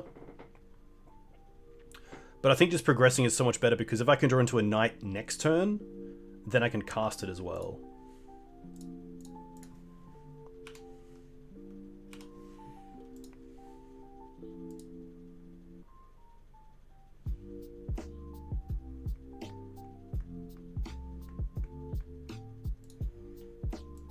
Oof, okay.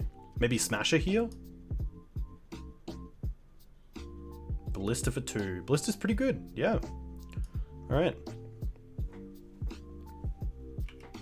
Yeah, if they chalice as well, it definitely puts us behind. So let's go with... I think here it's just a case of Swords on Walking Ballista and then Green Suns for Dried Arbor.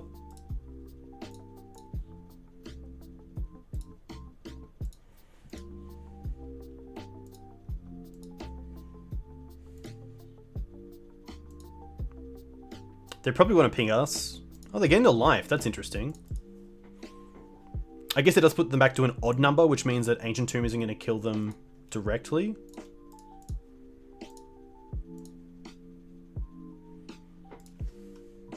Dried Arbor here also means that next turn I can cast the Questing Beast. If I don't want a Green Suns for Night, or if they Thought Not us and take the Green Suns.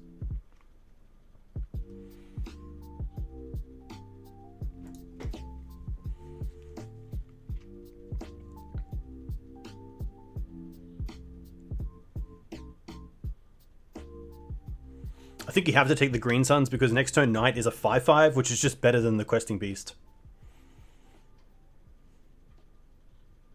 Yeah.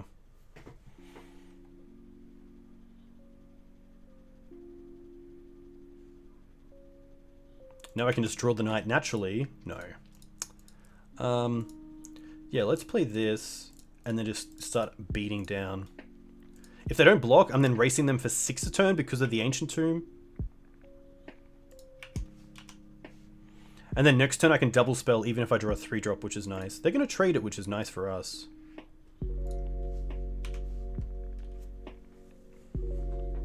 I like the Questing Beast in chat as well. Glimmer Post is kind of scary. They're getting pretty close to being able to temple us.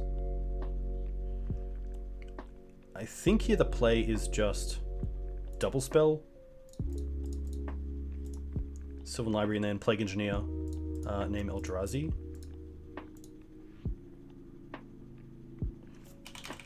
And just don't hope their last card isn't Ulamog,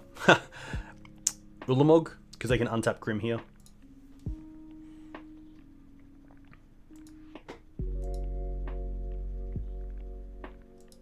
We need to find Abrupt Decay and Wasteland because of the Sorcerer's Spyglass, which is pretty rough.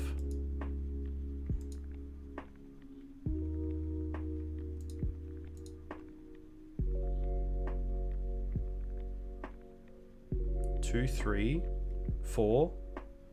I guess 5, 6 because of I. 2, 4. Please be Thought Knot. It looks like it's going to be a Walking Blister. But they do need to put extra mana into it. All is Dust. Rough. That's really good. Knight. Okay, that's a start.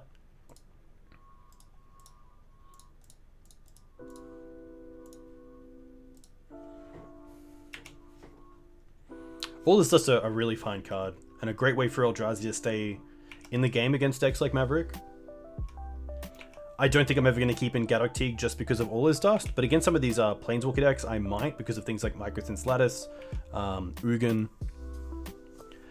Yeah, I think we just fire off Canopy in our end step because it plays around Thought Knots here, and we can't cast the card anyway. Even if it's Wasteland, we can't cast it because of the Sorcerer's Spyglass. This is a lot of mana. This looks like Ulamog. Yeah.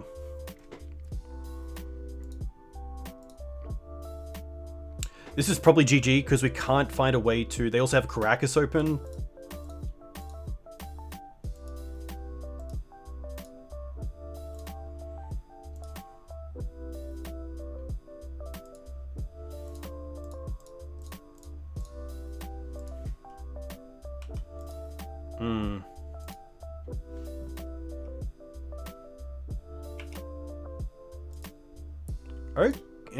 Yeah, no. I mean that worked, but doesn't deal with the Ulamog. I guess we can see.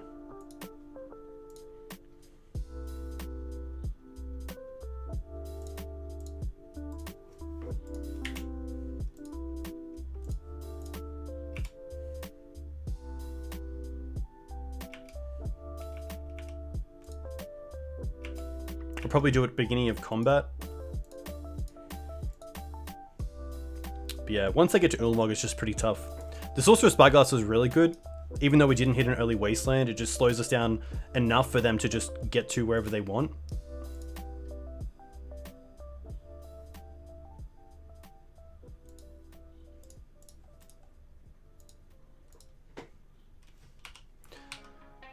Alright. I'll let them attack. There is a world. We do here give them information of what's in the deck, but I think it's okay. I think our deck is pretty stock, so we could draw into Swords of Plowshares, but we don't.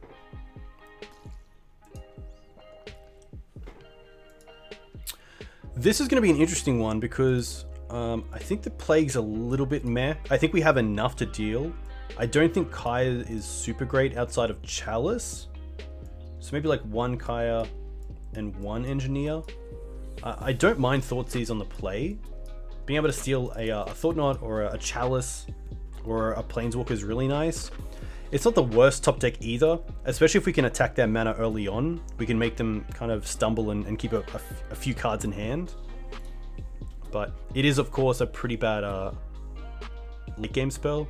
I actually don't mind the second Sylvan Library. Just make sure we see it, because Sylvan Library in this matchup is just so good. Making sure we can find Decay for Sorcerer's Spyglass, making sure we can try to dig for Green Suns or Wasteland. I think a 2-2 split is okay. Yeah, I think that that Plague Engineer is a lot better against the Eldrazi Mimic versions, but here it's probably just a removal spell that I don't mind. Tough. Love to play first. This is an interesting one. It isn't too bad. We have the two Planeswalkers, but if they start with a... I guess we need to find a green source of the once. That's the big thing. Because we don't have a green source right now for the Green Sun Zenith. The hand is pretty meh against the Sorcerer's Spyglass. But we do have Vraska to deal with the Sorcerer's Spyglass. And the chances of hitting with once is pretty high.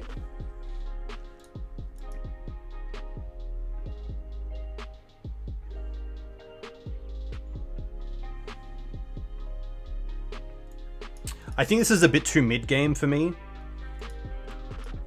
I think there are better sixes. Especially like turn 1 Noble, turn 2 Knight. That's what I really want on the play. This is not it. I'm definitely not keeping this. If I didn't keep the first one, I'm not keeping this one. There's a Knight. There's a Dryad Arbor. We have to keep it. I think it's just the bottom Dryad Arbor and the bottom Questing Beast.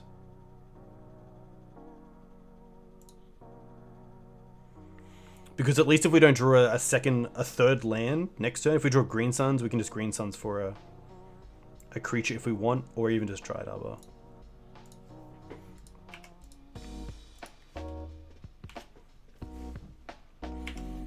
But it is going to be tough against a 7 from our opponent. A tap land would be great. Something like a Cloud Post or a Glimmer Post. I wouldn't mind seeing that. Okay. I'm going to not fetch because I want to draw into a land. Sylvan Library is pretty perfect. So let's go for Scrubland here. Then we have all our colors. And Sylvan Library is going to be huge. Especially with a pretty slow clock from our opponent. We can probably just draw 8 straight away. Spyglass here on I assume Wasteland's going to be huge, but especially with 4 mana available already.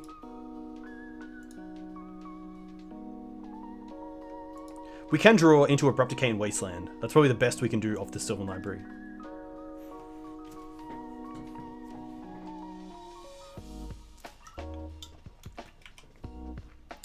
Other library's not great.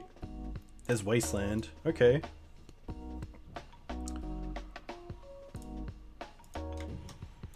I'm gonna pay...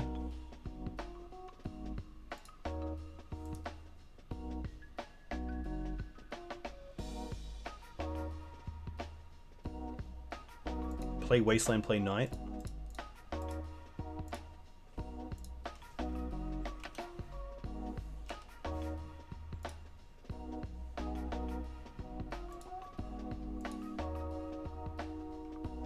I think I'm okay not using Knight in my upkeep to get a look at a fresh 3.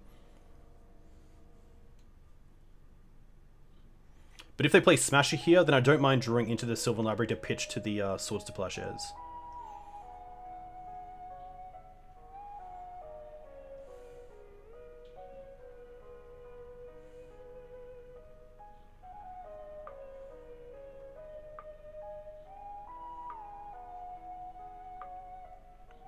Spartle Contortion. Okay. That's pretty rough. Another Wasteland. Maybe I just have to pay 4.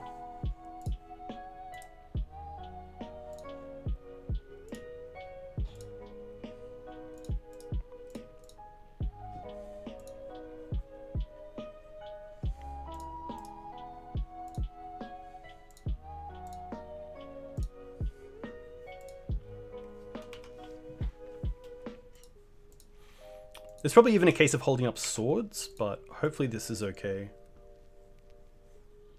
They currently have 8 mana.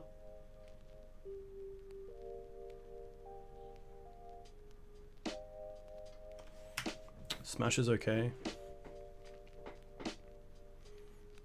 Double Smasher? Yeah. Is there a world where we have to block?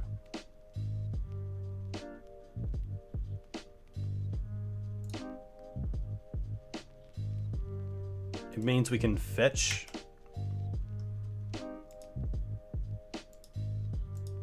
Oh, they attacked Kaya. Okay. Maybe that's a reason not to. Put on top. Put on top. Once for Knight. Don't find it. Rough.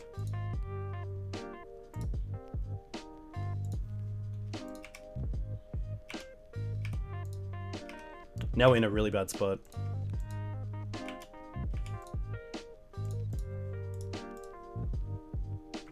You know you're in a bad spot when you have to discard Wasteland to a turn 5 Reality Smasher.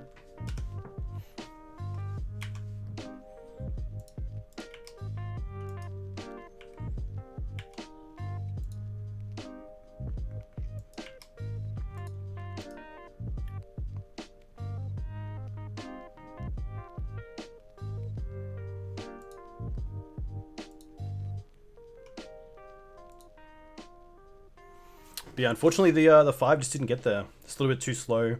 The Sorcerer's Spyglass was really good, especially seeing that we drew into a few mana wasteland. But that's what it's there for, so just a little bit of bad luck.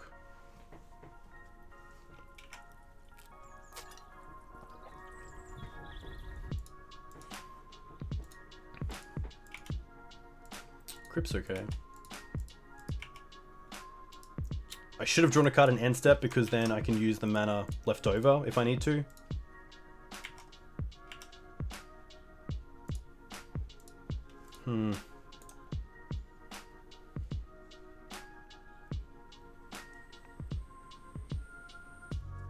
Yeah, we definitely should have.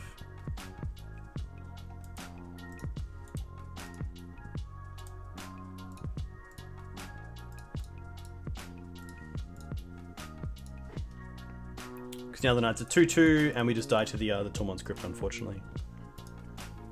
Rough.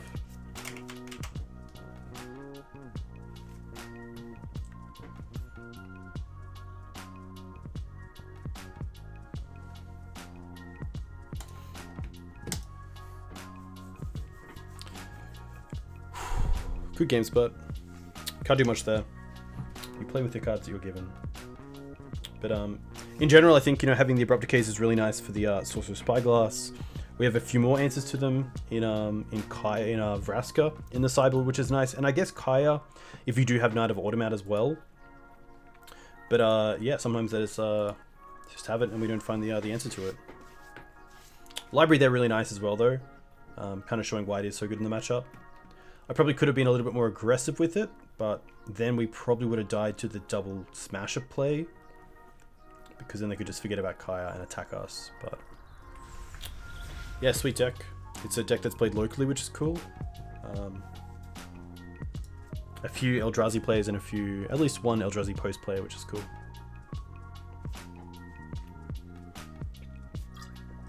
On the play, which is nice.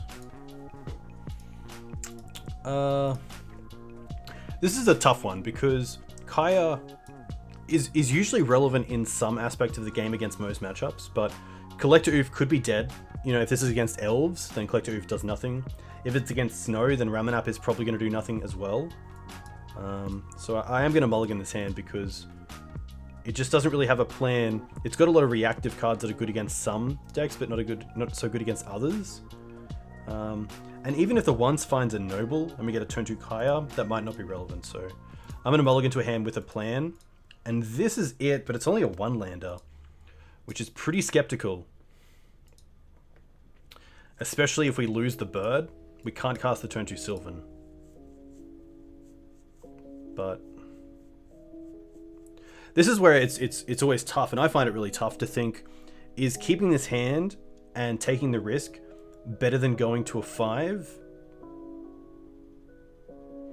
We're definitely dropping one Knight of the Reliquary.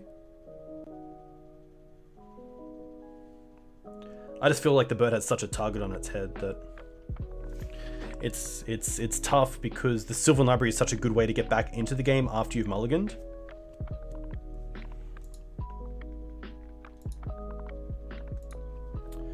Yeah, I think we just get stalled too badly by our own mana.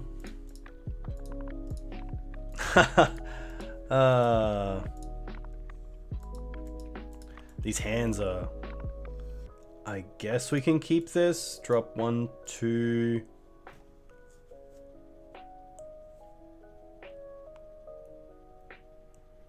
3...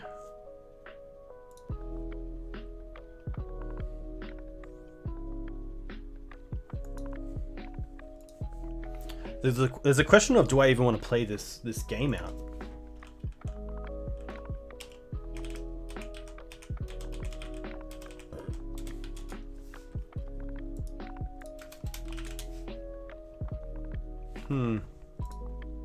All right, we'll see how we go.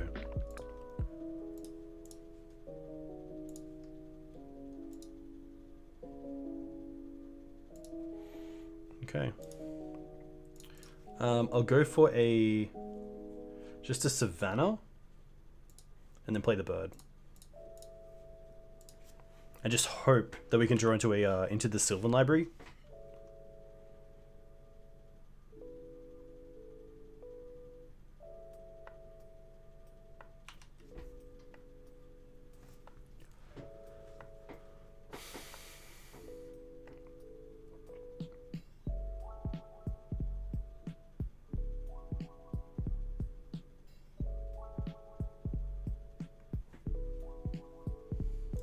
Underground Sea.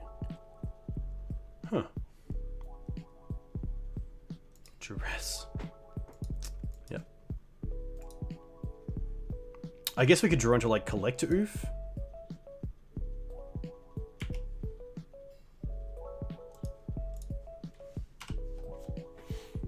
I guess now we can draw into Green Suns for Collector Oof, which is nice. I guess we just, you know, obviously in hindsight, the turn 1 hand would have been great because it's a turn 2 Collector Oof.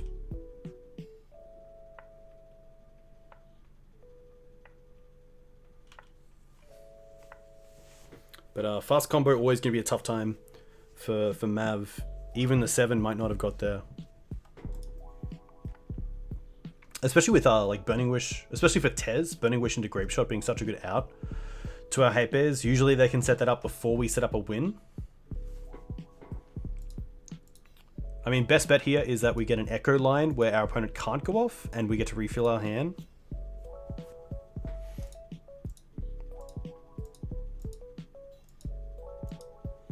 I mean, from the cards we've seen, we can say whatever it is. I mean, it could be you know, another copy of the blue-black show and tell deck that we played against in the first game. I'm gonna tap like this.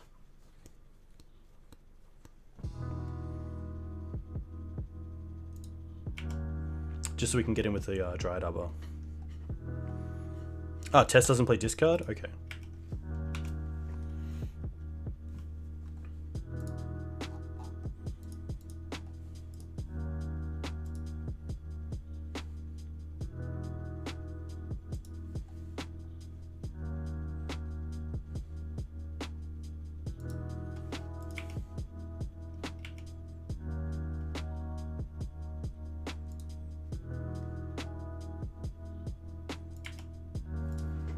At least if we draw a land, we have a 3-turn clock with the Questing Beast and the Thalia, which definitely isn't nothing.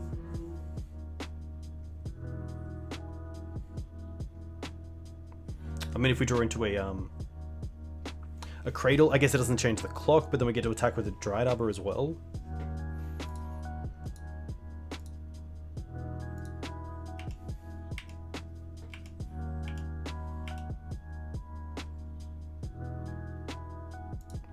I was gonna say I don't want to see Swords to Plowshares, but that's gonna happen. There are worlds where our opponent tries to go for Exactsies or for 20 life, and we can like Swords our own Thalia to get there. But I don't think this is gonna be one of those games.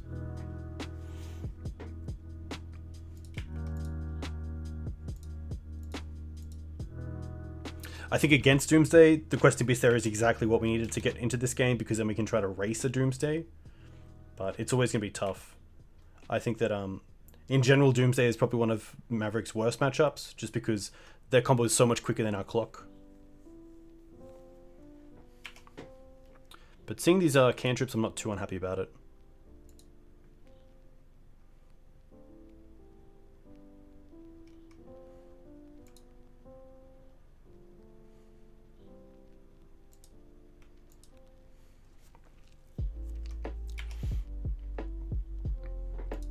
Could also be Ant, if someone is just playing Ant for the love of Ant.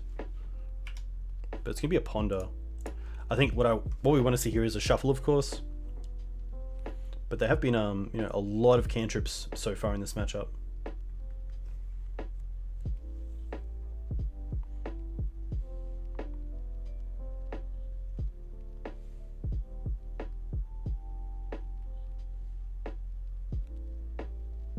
Chose not to shuffle. Okay, it's always a little bit scary.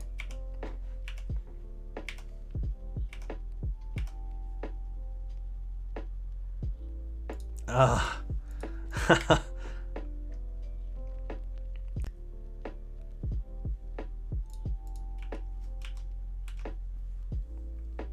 I mean, a pretty good fight so far for the 4, but with our opponent keeping that Ponder and being so late in the game, I can only assume the worst, unfortunately.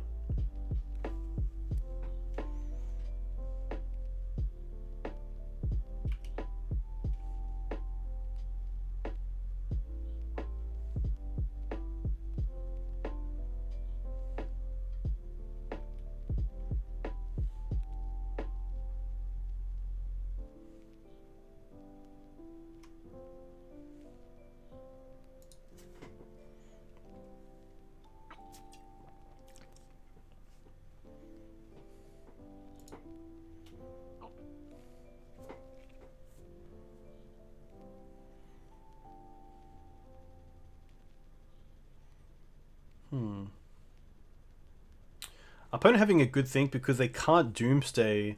They can Doomsday, but if we draw a land, we have Lethal with the Beast, which is nice.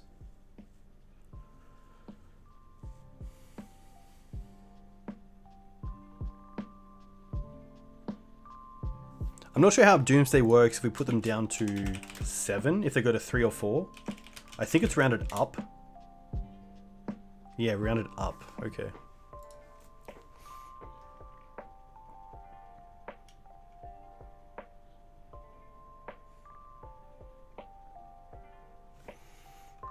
No, it says on the card you lose your life rounded up.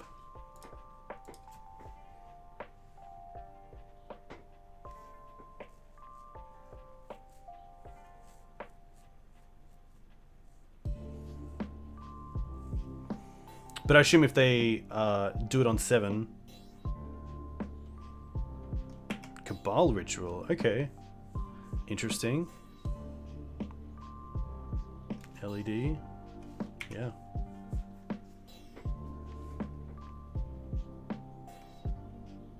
It is Ant Monkus.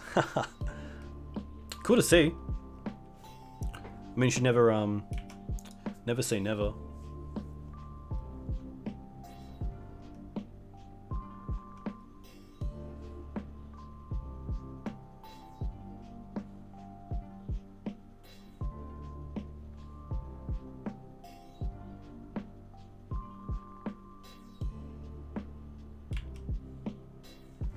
Going for a pass line.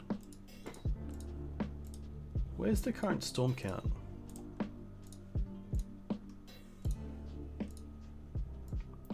Where is the current storm count? Ah, there it is. Okay. It's at 5. So they kind of have to go above. 6.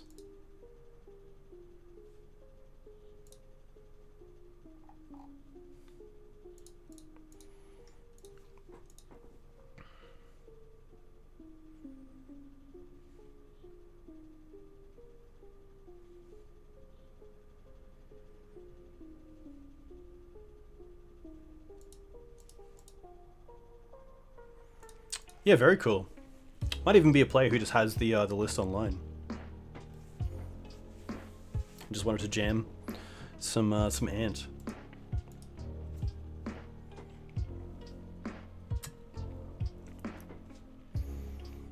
Hey D5, welcome.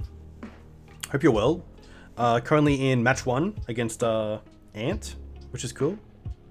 Hope all is well on your side as well. We kept a pretty measly 4. But it's done some pretty good work, which is nice. Obviously, a little bit lucky as well. Our opponents had a pretty large amount of turns. Pretty much every turn has been cantripping instead of going off, so had some time to find a Thalia and stick it, which is nice.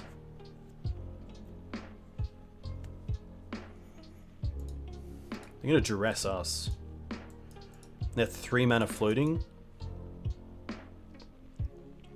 I think this is fine. I definitely don't want to go for swords on my own creature right now. It only matters if it's the Thalia, and the Thalia just does so much more work anyway. Hey, not at all, D5. A huge thank you for your support anyway, for those previous months. Yeah, nice. I just didn't find a line through the Thalia, which is great for us. Hope you're enjoying life out of the house, though. That must be pretty nice. Chalice, Thoughtseize. Definitely taking out Sword. Probably taking out Kaya, but it's interesting. Can probably take out the Decays. Oof is good. Sylvan Library is fine as a one-of.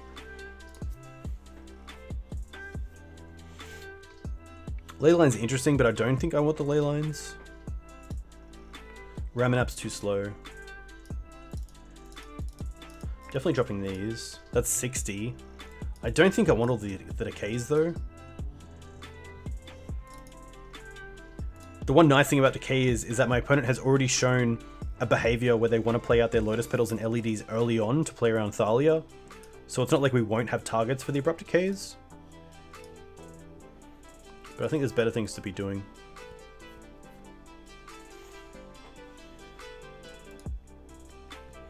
Yeah. I do think Leyline has a bit more influence on the game than Abrupt Decay will. And probably even something like Kaya number 2. Screws is fine, especially if you don't have a Leyline start. That's good enough to keep. Once is good because if they go for an early empty, it might be the difference between finding Plague Engineer and not finding it. It might just be a Knight. Oh, that's actually 60. I'm gonna see how this goes. And then if it's in, it's in. If there's a game 3, we can come back and have a look. Obviously a little bit better on the play, but it could be okay.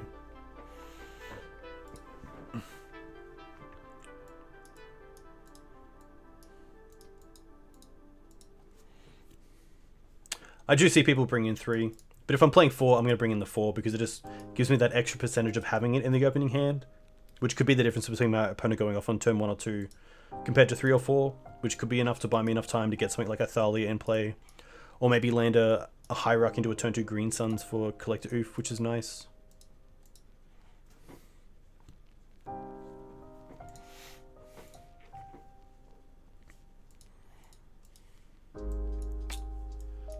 Definitely a mulligan.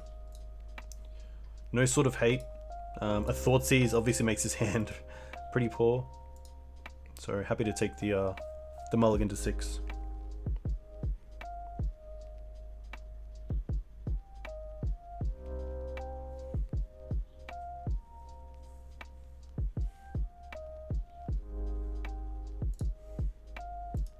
Okay. Pretty nice hand. Keep this. I think I want to bottom the Knight and just go for turn 1 or turn 0 Leyline, turn 1 Chalice for 0 to buy some time, and then play out Thalia on turn 2. So Knight's probably the card here that I don't really need.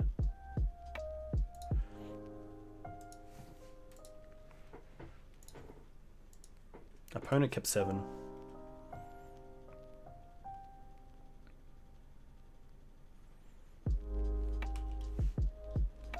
It depends what I draw as well. If I draw Thoughtseize and see that Chalice is just better on 1, then there's definitely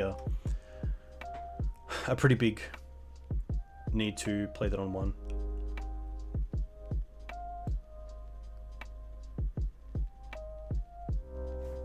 Preordain.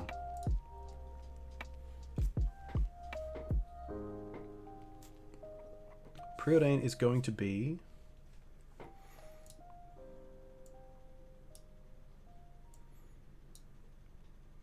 2 cards on the bottom. Okay. That's pretty good for us. Canopy.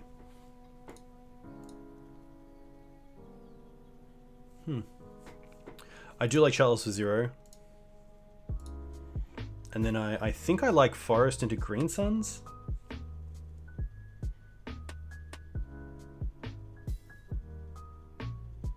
It just means if I draw into Thoughtseize, I can't Thoughtseize in Thalia.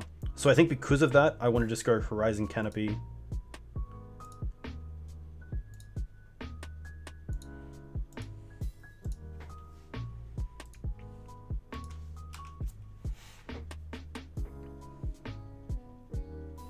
Even though the life loss could be relevant, I think for now the Leyline and Chalice are doing enough in play to keep my opponent from going off early on.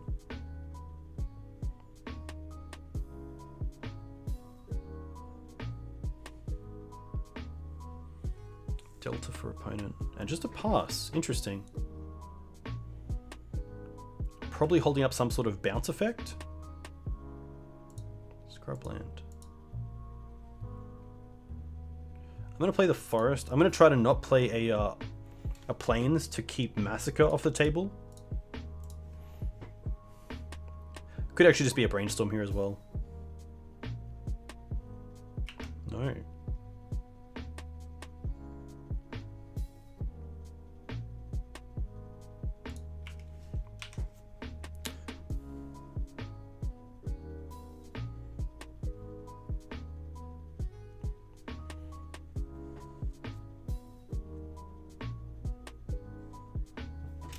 Yeah, it's interesting to know when you want to keep the Green Suns and when you want to use it. if I have something like Thalia in hand and a board like this already in play, I'm not in too much of a hurry to use the Green Suns for a hate piece like Oof. But potentially down the line, it might have been better to hold it for something like Knight of the Reliquary, so I could close the game out a little bit earlier, and also have a creature that probably isn't going to be targeted by hate. It's probably going to be left alone so that other pieces can be hit.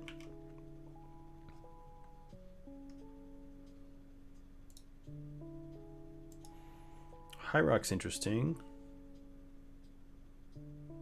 I'm going to draw a card. Am I? Yeah, I'm going to draw a card. Knight of Autumn. Okay, that's pretty good. I'm going to play the Verdant, play the Hierarch, and then see if I can attack with Thalia.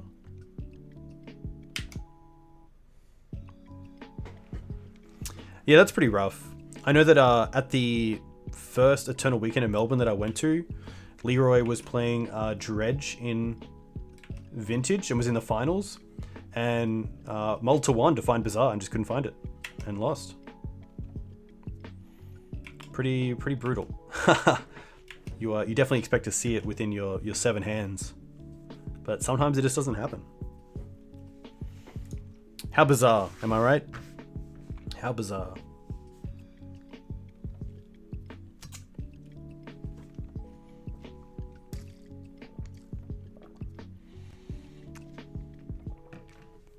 Opponent fetching. I feel like this is an Abrupt Decay.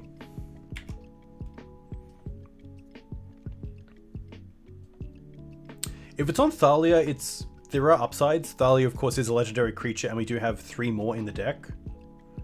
But they're going to go after the Chalice. Okay. That definitely makes me want a Green Suns for Oof if we do find another one.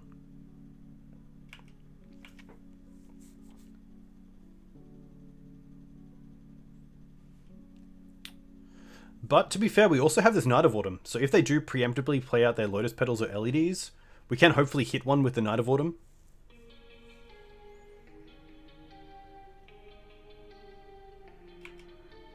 Ponder first.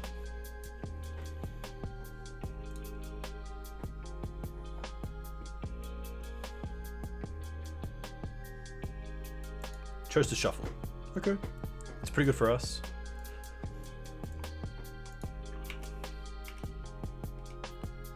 Nothing.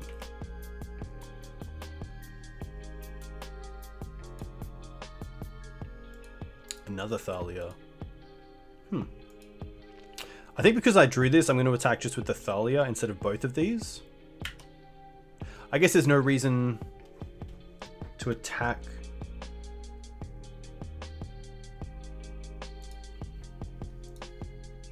Yeah, I'm going to attack with both, because if they want to return one or destroy the Thalia, then it's still getting 1 damage in.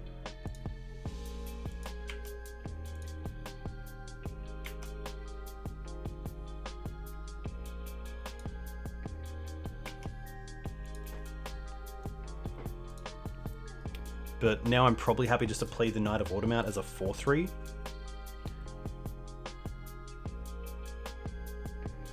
But I will just get a Bayou. Sticking with not playing a Plains yet.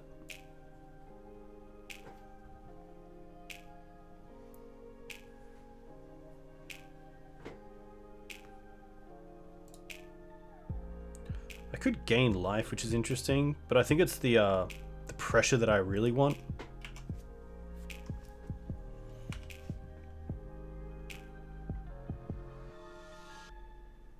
No Chain of Vapor there is pretty big. Opponent might just be on Echoing Truth or some other pieces of removal, but you know, nothing like Fatal Push or anything there was pretty huge. Because being left with just Leyline is nice, but you do want to have stacking effects that's disrupting your opponent than just the one piece, because that can be pretty fragile, especially against a deck like Ant. Even though it's not in favor right now and Test is seeing a lot more play, Ant is definitely a deck that can, you know, bounce your disruption, untap and just go off, even with one piece out.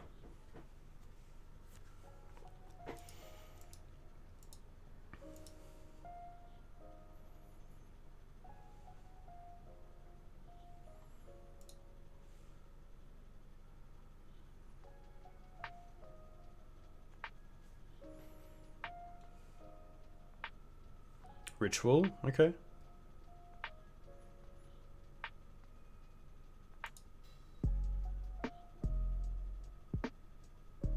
Massacre, yeah, okay. That's fair. Luckily, we do have the scrub land into Thalia, and we did make them have to actually use it, so that was pretty nice.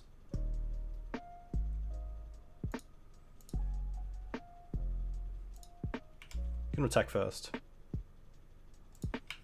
Puts them to 6, and then they have... I have lethal after that, which is really nice. See how they can do it.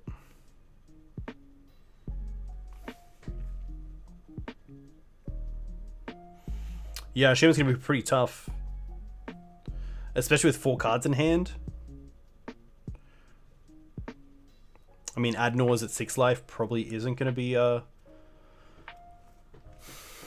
great thing to do. Yeah, Leyline hitting Cabal is huge.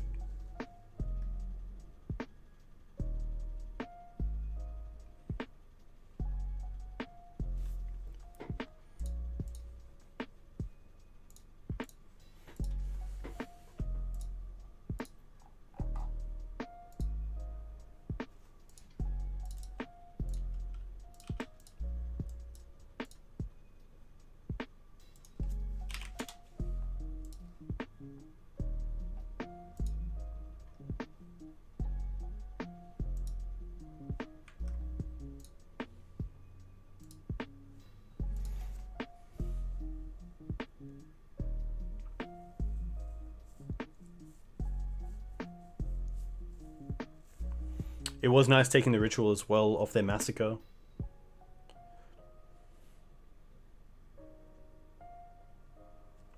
And a backup Thalia is always really nice as well.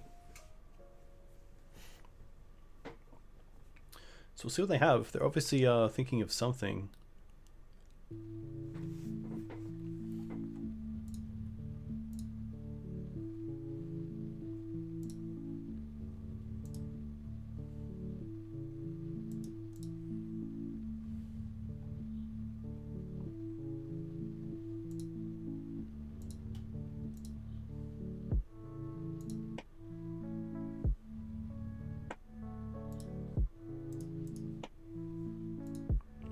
Nice. Always a good feeling. Alright, well at least we can finish this at 3-2, which would be really nice. But yeah, Ant there just not getting the early sort of aggressive starts they need, because if you give Maverick time, we're going to draw into disruption, and then hopefully draw into some more disruption and just keep piling it on, along with some pressure at your life total. So yeah, always nice to win those ones against combo.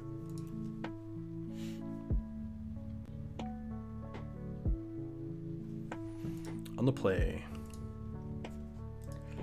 Yeah. It's a little bit rough to have the Dread Arbor here, but I think this is gonna be fine.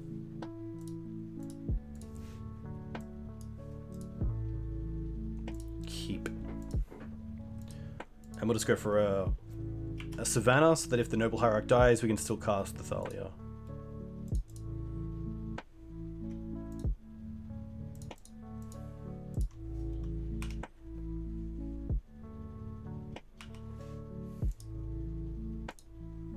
Bayou. Oh, Hogak? No, interesting. This might be the mirror. Huh. I guess we'll see. I feel like Knight's just the best play here. But it could also be something like Thalia and Wasteland.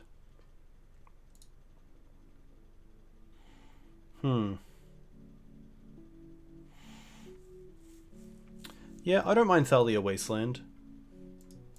Taking out a black source from them early on is also quite good.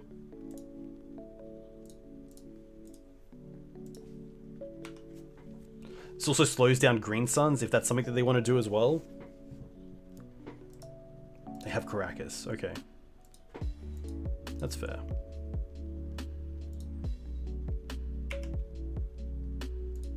Ooh, that's nice.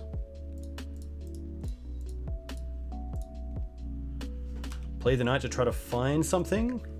Hopefully find black mana next turn if the knight sticks.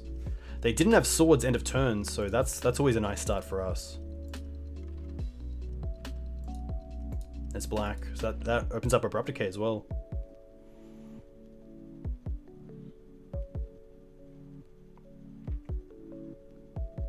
Their own knight. Okay. Alright, I see where this is going. Green Suns. Alright.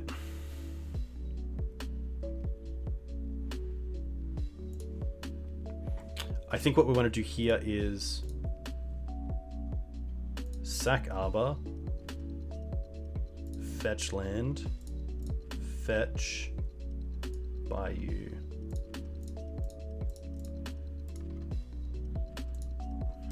Plague on Human.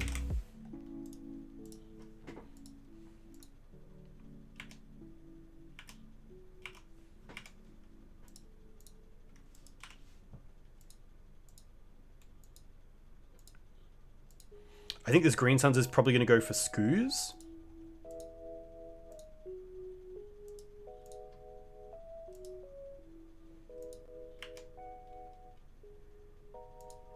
Huh.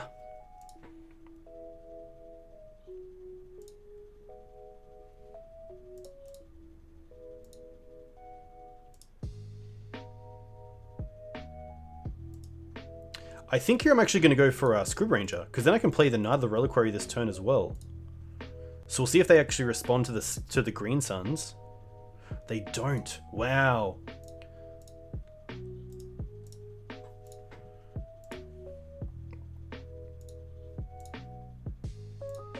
That's pretty huge.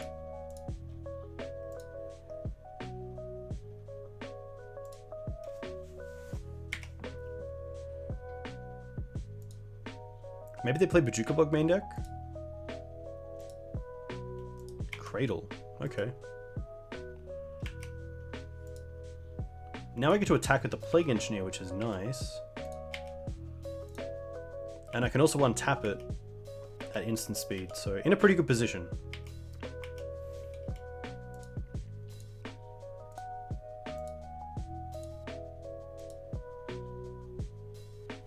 They want to tap the Cradle before they sack the Dryad Arbor if they're going to.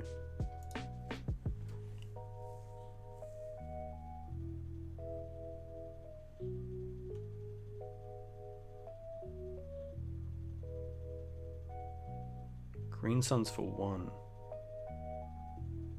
Okay.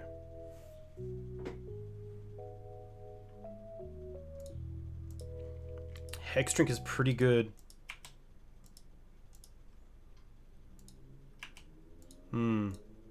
I guess we have Kaya to get rid of it.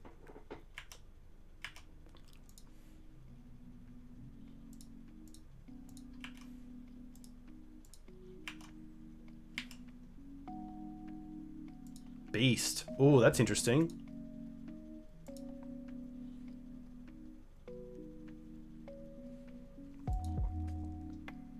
Get rid of the Caracas. I can also get rid of the Cradle in upkeep, I believe.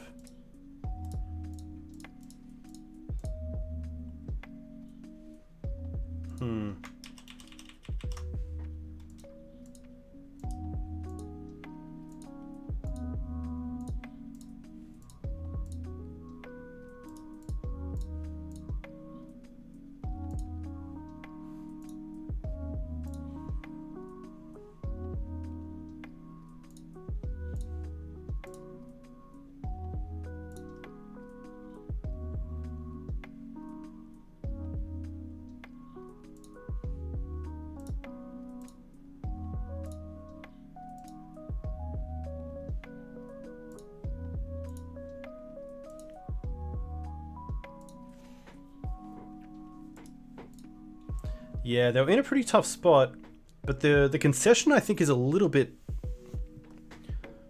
I would have played it out, but it would have been interesting to see, at least to know what I was going to wasteland, if I was going to go after the Cradle for the Hexdrinker or the Caracas for the Questing Beast.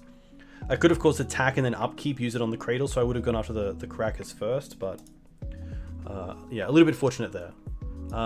We do like the parts. We do like the Engineer. Library is fantastic. Thalia's not so great.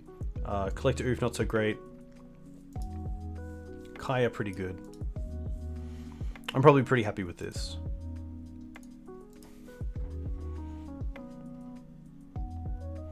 Sylvan Library really key.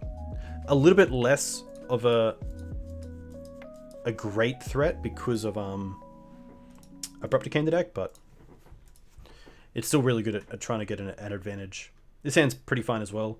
We get to play basics early on, and then get out hopefully a turn 2 Plague or Night. Opponent mulliganed once.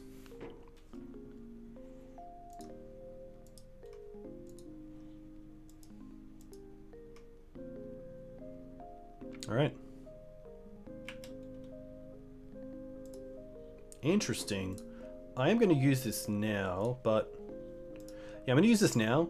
I'm not going to fetch first. Ooh. Another Plague is really nice.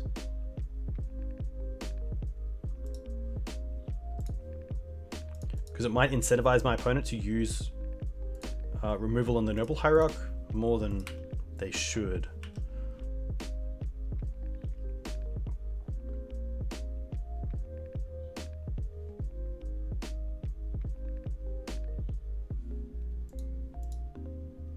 Kaya would be really good here, as it all swords.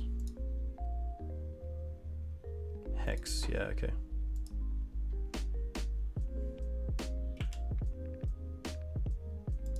Wasteland. I kind of just have to play a land here and pass.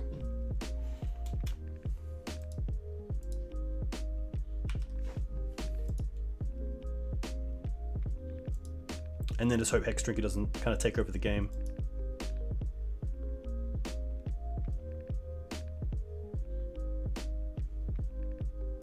I'm going to put everything into it.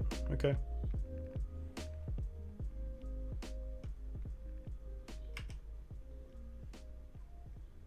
Green Suns. Doesn't do enough.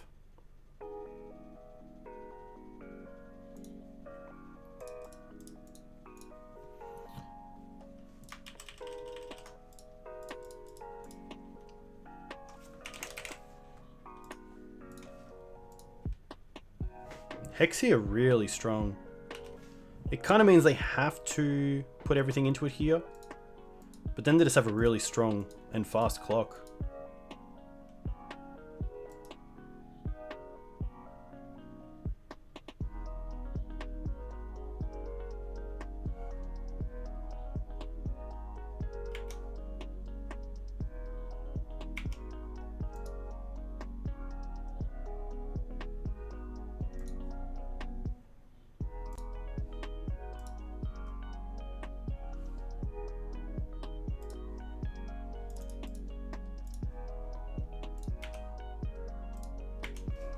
We'll see if there's a way out.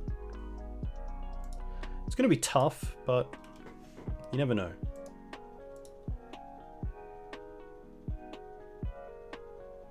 Decay is going to be that. Yeah. Having the swords was huge because it means that we would have had the plague for it, but obviously it's a little bit too slow. I'm going to bring in the Vraska. I think I'm going to take out the Beast. Just not great against the Knights and also the Crackers in the deck. But it's an interesting one. Could also skimp on a once, but I think once is pretty good as well. Yeah.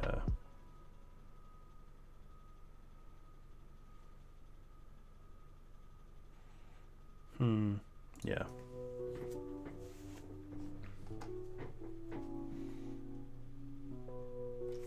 Really want to have a fast start here, like a Noble Hierarch into turn 2 3-drop, and sadly just a Wasteland hand is not going to get there.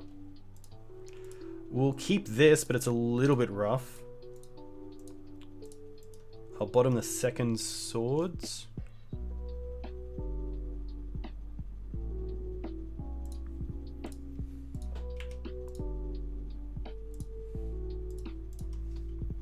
Opponent kept 7.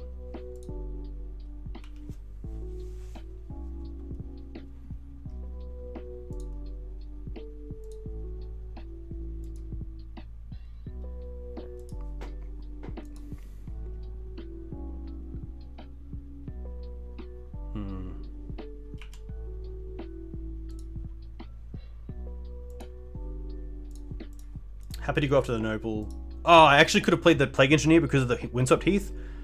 That's just a misplay. That's just me looking at my hand and making a plan before I drew the Windswept Heath, which is kind of just a waste of a swords, to be honest. And also slows down our clock, so a pretty huge misplay there. A little bump in the night, which hopefully doesn't come back to bite us.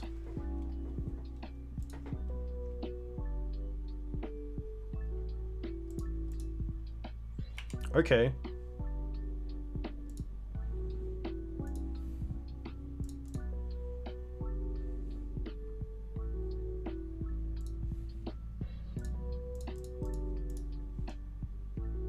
I'm gonna name Bird just to keep them off their mana.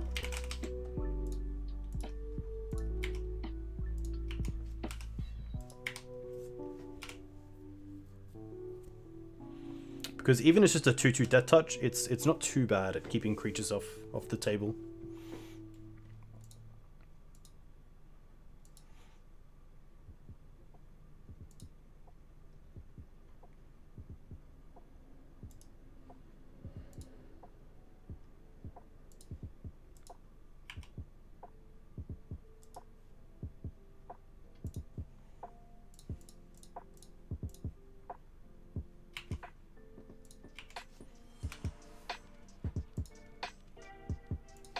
We can reset it as well with Kaya, so that might come up.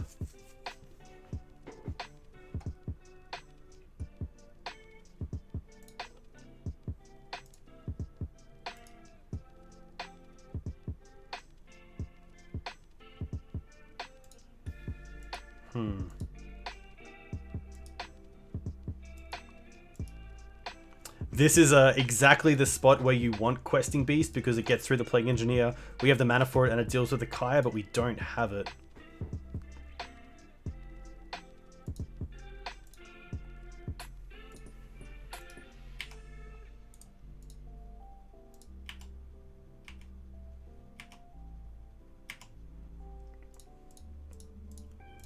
No, I'm just going to go for Ooze.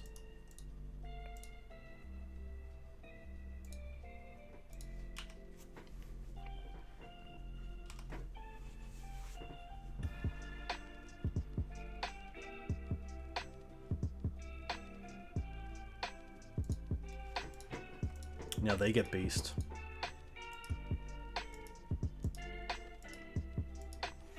Yeah, maybe Beast just wasn't the correct play.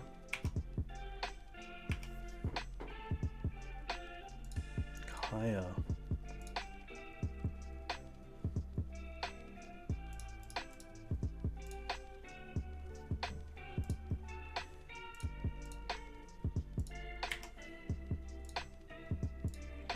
We will see if they want to trade or not.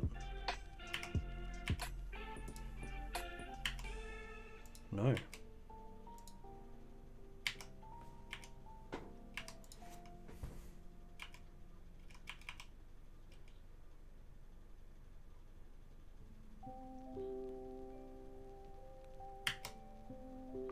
Ah, wow. Yeah. That's gonna be game. That's rough.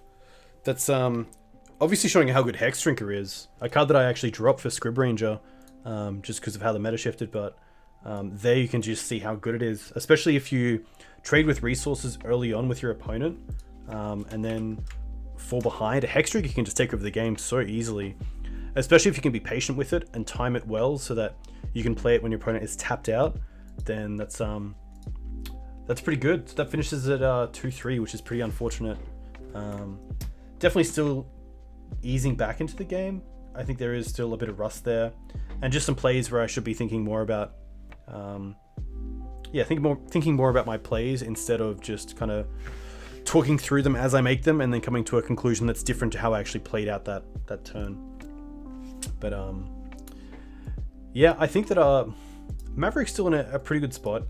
It's tough keeping up with all these value decks that have a lot of different ways to build out their boards. So things like Planeswalkers like Oko or Teferi, creatures like Uro, and then having to worry as a creature deck about cards like Icefen Coatl. It's pretty rough from as early as turn 2. So you know, I think that Maverick's still a really fun deck to play, but it's just a case of getting a little bit lucky, making sure you you have a good plan. You know that sometimes you're just not going to draw the right side of your deck, but you know, there's a lot more cards these days, like Once Upon a Time, that allow you to actually get there, which is cool. So that's going to be me. I'm going to see quickly who is playing Legacy. I believe there's some lands going on. Nice. So I'm going to send you guys over there. A huge thank you once again for checking me out. My name is Dukes on Twitch. You can find all my videos and streams here. You can find me on Twitter here. You can, of course, find me on the Green Sun Zenith. I have some pretty cool content coming out soon. I have a few matchups coming up, or like matchup analysis, which will be pretty good, that I'll slowly work through the meta, which will be going over things like the best cards in the matchups, what the kind of historically how the matchup goes, how you should be sideboarding, what you should be looking out for, things like that. Carl, a huge thank you for the follow. Hopefully see you next time in chat. I'm gonna raid these guys, who's currently playing a league with Legacy Lands, which is cool. But yeah, enjoy your weekends. Happy Sunday. Stay safe, and yeah, I'll be back soon. Thanks.